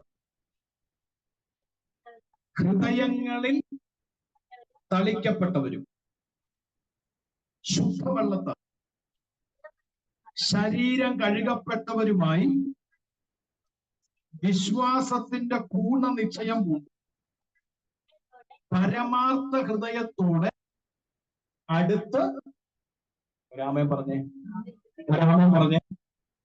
എബ്രായ 10:22 വായിച്ചു. ദുർമനസാക്ഷി എന്നാ മനസാക്ഷിയാ? അങ്ങനെയുള്ളവർ ഇപ്പോഴും ഉണ്ട്. നമ്മുടെ ഭാഷ പറഞ്ഞ ഒട്ടും മനസാക്ഷി ഇല്ലാത്തവരെന്നൊക്കെ പറഞ്ഞു. ദുർമനസാക്ഷി മാറേണ്ടതിന് നമ്മുടെ മേൽ തളിച്ച രാമൻ പറ. ഇതിനകത്ത് രണ്ടർത്ഥമുണ്ട്. ഒന്ന് യേശു ക്രിസ്തുവിന്റെ രക്തത്തെ കുറിച്ച് പരാമർശിക്കുന്നു. അതവിടെ നിൽക്കട്ടെ, അതിവിടെ പറയേണ്ടതാ. പക്ഷെ അതെനിക്ക് ഇപ്പൊ എടുക്കാൻ നേരമില്ല. പുറമേ ഉള്ള ശരീരം വിശുദ്ധമാകാൻ വെള്ളത്താൽ, അല്ലെ അങ്ങനല്ലേ എഴുതിയ? വെള്ളത്താൽ ശരീരത്തെ ശരീരം കഴുകപ്പെടണം. അതാണ് സ്നാനം. രാമൻ പറ. സ്നാനത്തെ കുറിച്ച് പറയണമെന്നുണ്ട്, പിന്നെ എപ്പോഴും.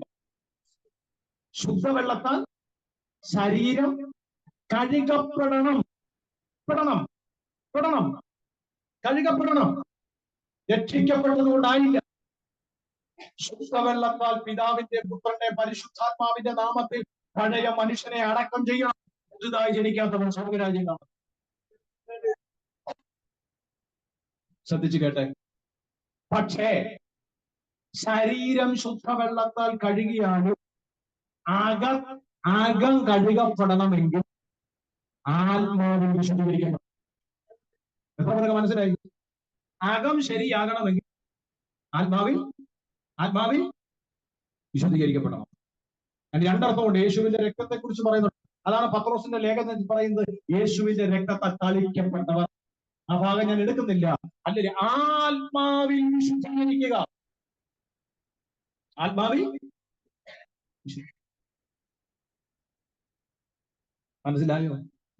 മനസ്സിലായോ? അവിടെ ആദ്യം എഴുതി എന്താ?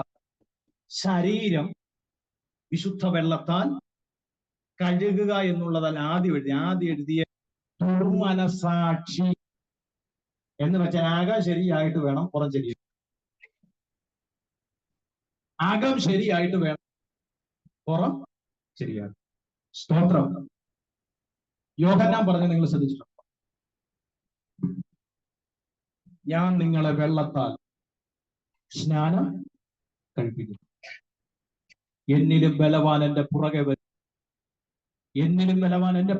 അവന്റെ ചെരുപ്പിന്റെ മാറഴിപ്പാൻ എനിക്ക് യോഗ്യതയില്ല.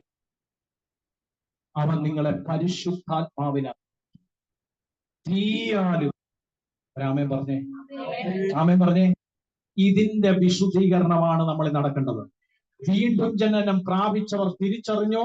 ആത്മാവിൽ വിശുദ്ധീകരിക്കപ്പെടേണ്ടവരാണ്. എന്തിന് ആത്മാവിൽ വിശുദ്ധീകരിക്കപ്പെടും?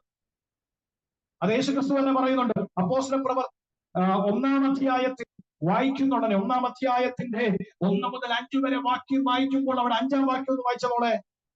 അപ്പോസ്തല പ്രവൃത്തി 1-ന്റെ 5 ഒന്ന് വായിച്ചേ. യോഹന്നാൻ വെള്ളം കൊണ്ട് സ്നാനം കഴിപ്പിച്ചു, നിങ്ങൾക്കോ ഇനി ഏറെ നാൾ കഴിയും മുൻപേ പരിശുദ്ധാത്മാവ് കൊണ്ടും സ്നാനം നിങ്ങൾക്ക് എന്ത് ചെയ്യും? ലഭിക്കും. ഇതാ 2-ാം അധ്യായത്തിൽ നടന്നു.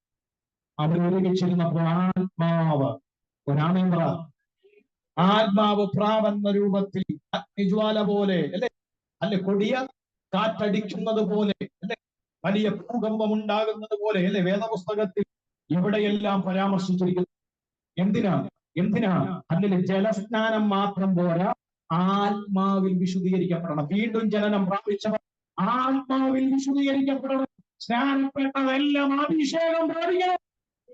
യേശുവിനെ രക്ഷിതാവായി സ്വീകരിച്ചവരെല്ലാം അഭിഷേകം പ്രാപിക്കണം. കാരണം ആത്മാവിൽ വിശുദ്ധീകരിക്കപ്പെടണം. വിശുദ്ധീകരിക്കപ്പെട്ടില്ലെങ്കിൽ, നമ്മൾ വായിച്ച എഫെസ്യ ലേഖനത്തിൽ തന്നെ പറയുന്നുണ്ട്, വിശുദ്ധീകരിക്കപ്പെട്ടില്ലെങ്കിൽ, എബ്രായ ലേഖനം 10:22 മോളെ വായിച്ചേ. അതിന്റെ മുകൾ ഭാഗം ഒന്ന് കയറ്റി വായിക്കാമോ? 1-2 കാര്യം ഒന്ന് പറഞ്ഞു പോട്ടെ.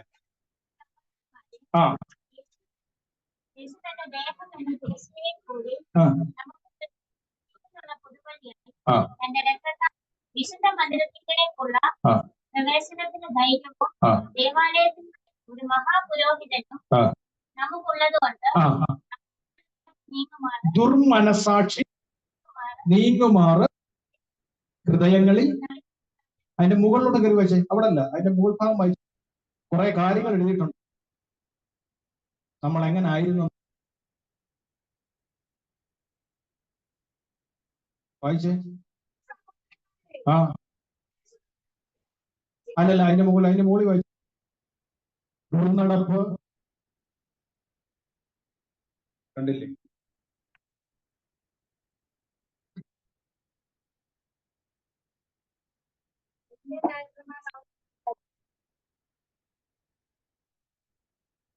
എബ്രായ ലേഖനം 10-ാം അധ്യായമല്ലേ ഇത് വായിക്കുന്നത്?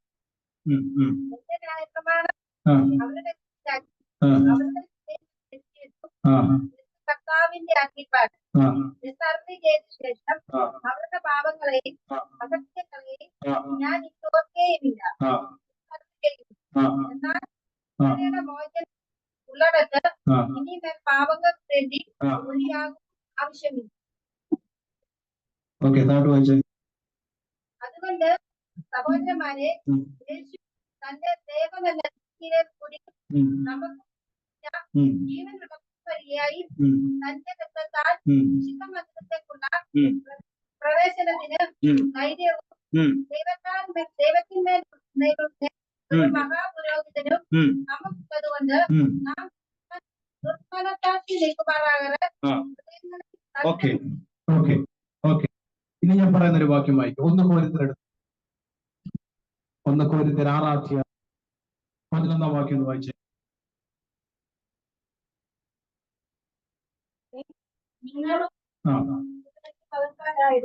അവിടെ അത് കിടക്കും. നിങ്ങൾ ചിലർ ഈ വകക്കാരായിരുന്നു,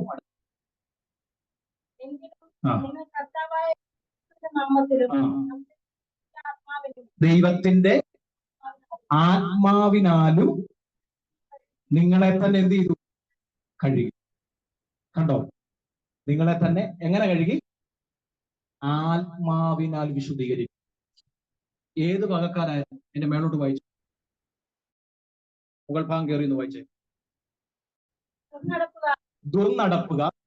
കേട്ടോ? നടപ്പ് ശരിയല്ല. വിഗ്രഹാരാധികൾ, വ്യഭിചാരികൾ, സ്വയഭോഗികൾ, പുരുഷകാമികൾ, കള്ളന്മാർ, അത്യാഗ്രഹികൾ, മദ്യപാന്മാർ, വാവിഷ്ണക്കാർ, പിടിച്ചുപറിക്കാർ എന്നിവർ ദൈവരാജ്യം ആമേൻ പറഞ്ഞു. ധൈര്യമായിട്ട് പറഞ്ഞു. അവകാശം ആക്കത്തിൽ. അടുത്തത് നിങ്ങളും ചിലർ ഈ വകക്കാരായിരുന്നു പക്ഷേ നിങ്ങളെ ആത്മാവകത്ത് വന്നപ്പോൾ വിശുദ്ധീകരിച്ചു എന്ന് പറഞ്ഞാൽ ഇങ്ങോട്ട് നോക്കിയേ. മുമ്പേ വായിച്ച വാക്യം കേട്ടു. ശരീരം എന്നതിനെ വെള്ളത്താൽ എന്ത് ചെയ്തു? ശുദ്ധീകരിച്ചു, കഴുകി. പക്ഷെ ഈ വായിച്ചതെല്ലാം അകത്തുനിന്നാ പോകണം. ഹലോ, ദുർനടപ്പും പാപ മോഹങ്ങളും മദ്യപാനം ഇതെല്ലാം എവിടുന്ന പോകണം? അകത്തുനിന്നാ പോകണ്ട. ഈ രീതികളെല്ലാം അകത്തുനിന്ന് പോകണമെങ്കിൽ ആത്മാവ് അകത്ത് വന്ന് ശുദ്ധീകരിക്കണം. ചോദിക്കാറില്ലേ, സ്നാനപ്പെട്ടു രക്ഷിക്കപ്പെട്ടു? ഇവര് സ്നാനപ്പെട്ടു രക്ഷിക്കപ്പെട്ടു പള്ളിയിൽ പോകുന്നു, ഡ്രമ്മടിക്കുന്നു, പാട്ട് പാടുന്നു, അന്യഭാഷ പറയുന്നു. പക്ഷെ ഇവരെല്ലാം എന്തെല്ലാം പാവം. എന്നാ കാര്യം? ആത്മാവിന്റെ വിശുദ്ധീകരണം ശരിക്കും നടന്നിട്ടില്ല. മനസ്സിലായോ? ആത്മാവിന്റെ വിശുദ്ധീകരണം ശരിക്കും നടന്നിട്ടില്ല. അവരെ നോക്കി നീ നിന്റെ ക്രിസ്തീയ ജീവിതം അളക്കരുത്. നിന്റെ അകത്ത് ആത്മാവ് ശരിക്കും വിശുദ്ധീകരണം നടത്തിയിട്ടുണ്ടെങ്കിൽ നീ ഭാഗ്യവതിയാണ്. സ്തോത്രം. അതുകൊണ്ട് പരിശുദ്ധ ആത്മാവ് എന്നോട് ഇന്ന് പകൽ ഇടപെട ചില ആത്മസ്നാനം ഇന്ന് നടക്കും. എന്താ അതിന്റെ അർത്ഥം? പരിശുദ്ധാത്മാവ് ചിലരെ നിങ്ങൾ വിശ്വസിക്കുന്നോ? ഞാൻ ഇന്ന് സമർപ്പിക്കാൻ തയ്യാറാണ്. എന്നെ ഇന്ന് ആത്മാവ് വിശ്വസിക്കുന്ന എത്ര പേരുണ്ട്? ഉറപ്പുള്ള എത്ര പേരുണ്ട്? ഞാൻ ആത്മാവിനോട് നിയോഗിക്കുക. ചില ആത്മസ്നാനം ഇന്ന് പകൽ നടക്കട്ടെ. ചില ദുർമനസാക്ഷിയെ അങ്ങനെ വേരോടെ നിന്റെ ജീവിതത്തിൽ നിന്ന് പിന്തെറിഞ്ഞ് കളയത്തക്കവണ്ണം നിന്റെ വിടുതലിന്റെ തടസ്സമായി നിന്റെ അകത്തുനിൽക്കുന്ന ചില ദുർമനസാക്ഷിയുടെ സ്വഭാവങ്ങൾ ഇന്ന് പകൽ മാറണം. അതിനുവേണ്ടി പ്രാർത്ഥിക്കും. ഇന്ന് പകൽ മാറണം. പുറമേയുള്ള കഴുകലെല്ലാം അകമേയുള്ള ചില വിശുദ്ധീകരണം. ഞാൻ മെസ്സേജ് നിർത്തുക. ഹല്ലേലൂയ. പരിശുദ്ധാത്മാവ് എന്നോട് ഇടപെടുന്നത് കൊണ്ട് ഞാൻ മെസ്സേജ് നടത്താൻ പോവുകയാണ്. അല്പനേരം ആത്മാവിൽ നമുക്കൊന്ന് സ്തോത്രം ചെയ്യാം. അല്പനേരം നമുക്ക് ആത്മാവിൽ ഒന്ന് പ്രാർത്ഥിക്കണം. എന്നോട് ദൈവത്തിന്റെ ആത്മാവ് ഇടപെടുന്നുണ്ട്. ദൈവം നിന്നെ മുന്നമേ അവൻ നിന്നെ മുന്നമേ അറിഞ്ഞതിന്റെ കാര്യം അവൻ നിന്നെ മുന്നമേ നിയമിച്ചു. എവിടെ നിയമിച്ചു? ആദ്യജാതന്റെ സഹോദരന്മാരുടെ കൂട്ടത്തിലും ദൈവത്തിന്റെ സ്നേഹത്തിലും നിന്നെ മുൻ നിയമിച്ചു. രണ്ടാമത്തെ കാര്യം, വീണ്ടും ജനനം പ്രാപിച്ചവർ ആത്മാവിൽ വിശുദ്ധീകരിക്കും. ഒന്നാമത് ദൈവം കണ്ടതാ, അത് ദൈവം ചെയ്യും. നീ ഇതിന്റെ അകത്ത് വന്നു. രണ്ടാമത് നീ ചെയ്യണം. നീ എന്ത് വില കൊടുത്തും സമർപ്പിക്കും. കർത്താവേ, എന്റെ അകത്ത് ആത്മസ്നാനം നടക്കണം. ഒരു നിമിഷം എല്ലാവരും എഴുന്നേറ്റാണ്. ബൈബിളൊക്കെ ഒരു വശത്തോട് മാറ്റി അല്പസമയം ആത്മാവിലൊന്ന് പ്രാർത്ഥിക്കും. യേശുവിന്റെ നാമത്തിൽ എല്ലാവരും എഴുന്നേറ്റവരെല്ലാം കണ്ണുകൾ അടച്ച് നിങ്ങൾ ആത്മാവിൽ അല്പസമയം സ്തോത്രം ചെയ്ത് പ്രാർത്ഥിച്ചു. എല്ലാവരും പ്രാർത്ഥിച്ചു. Hallelujah, hallelujah, hallelujah, hallelujah. എല്ലാവരും ഒരു നിമിഷം പ്രാർത്ഥിച്ചാട്ടെ.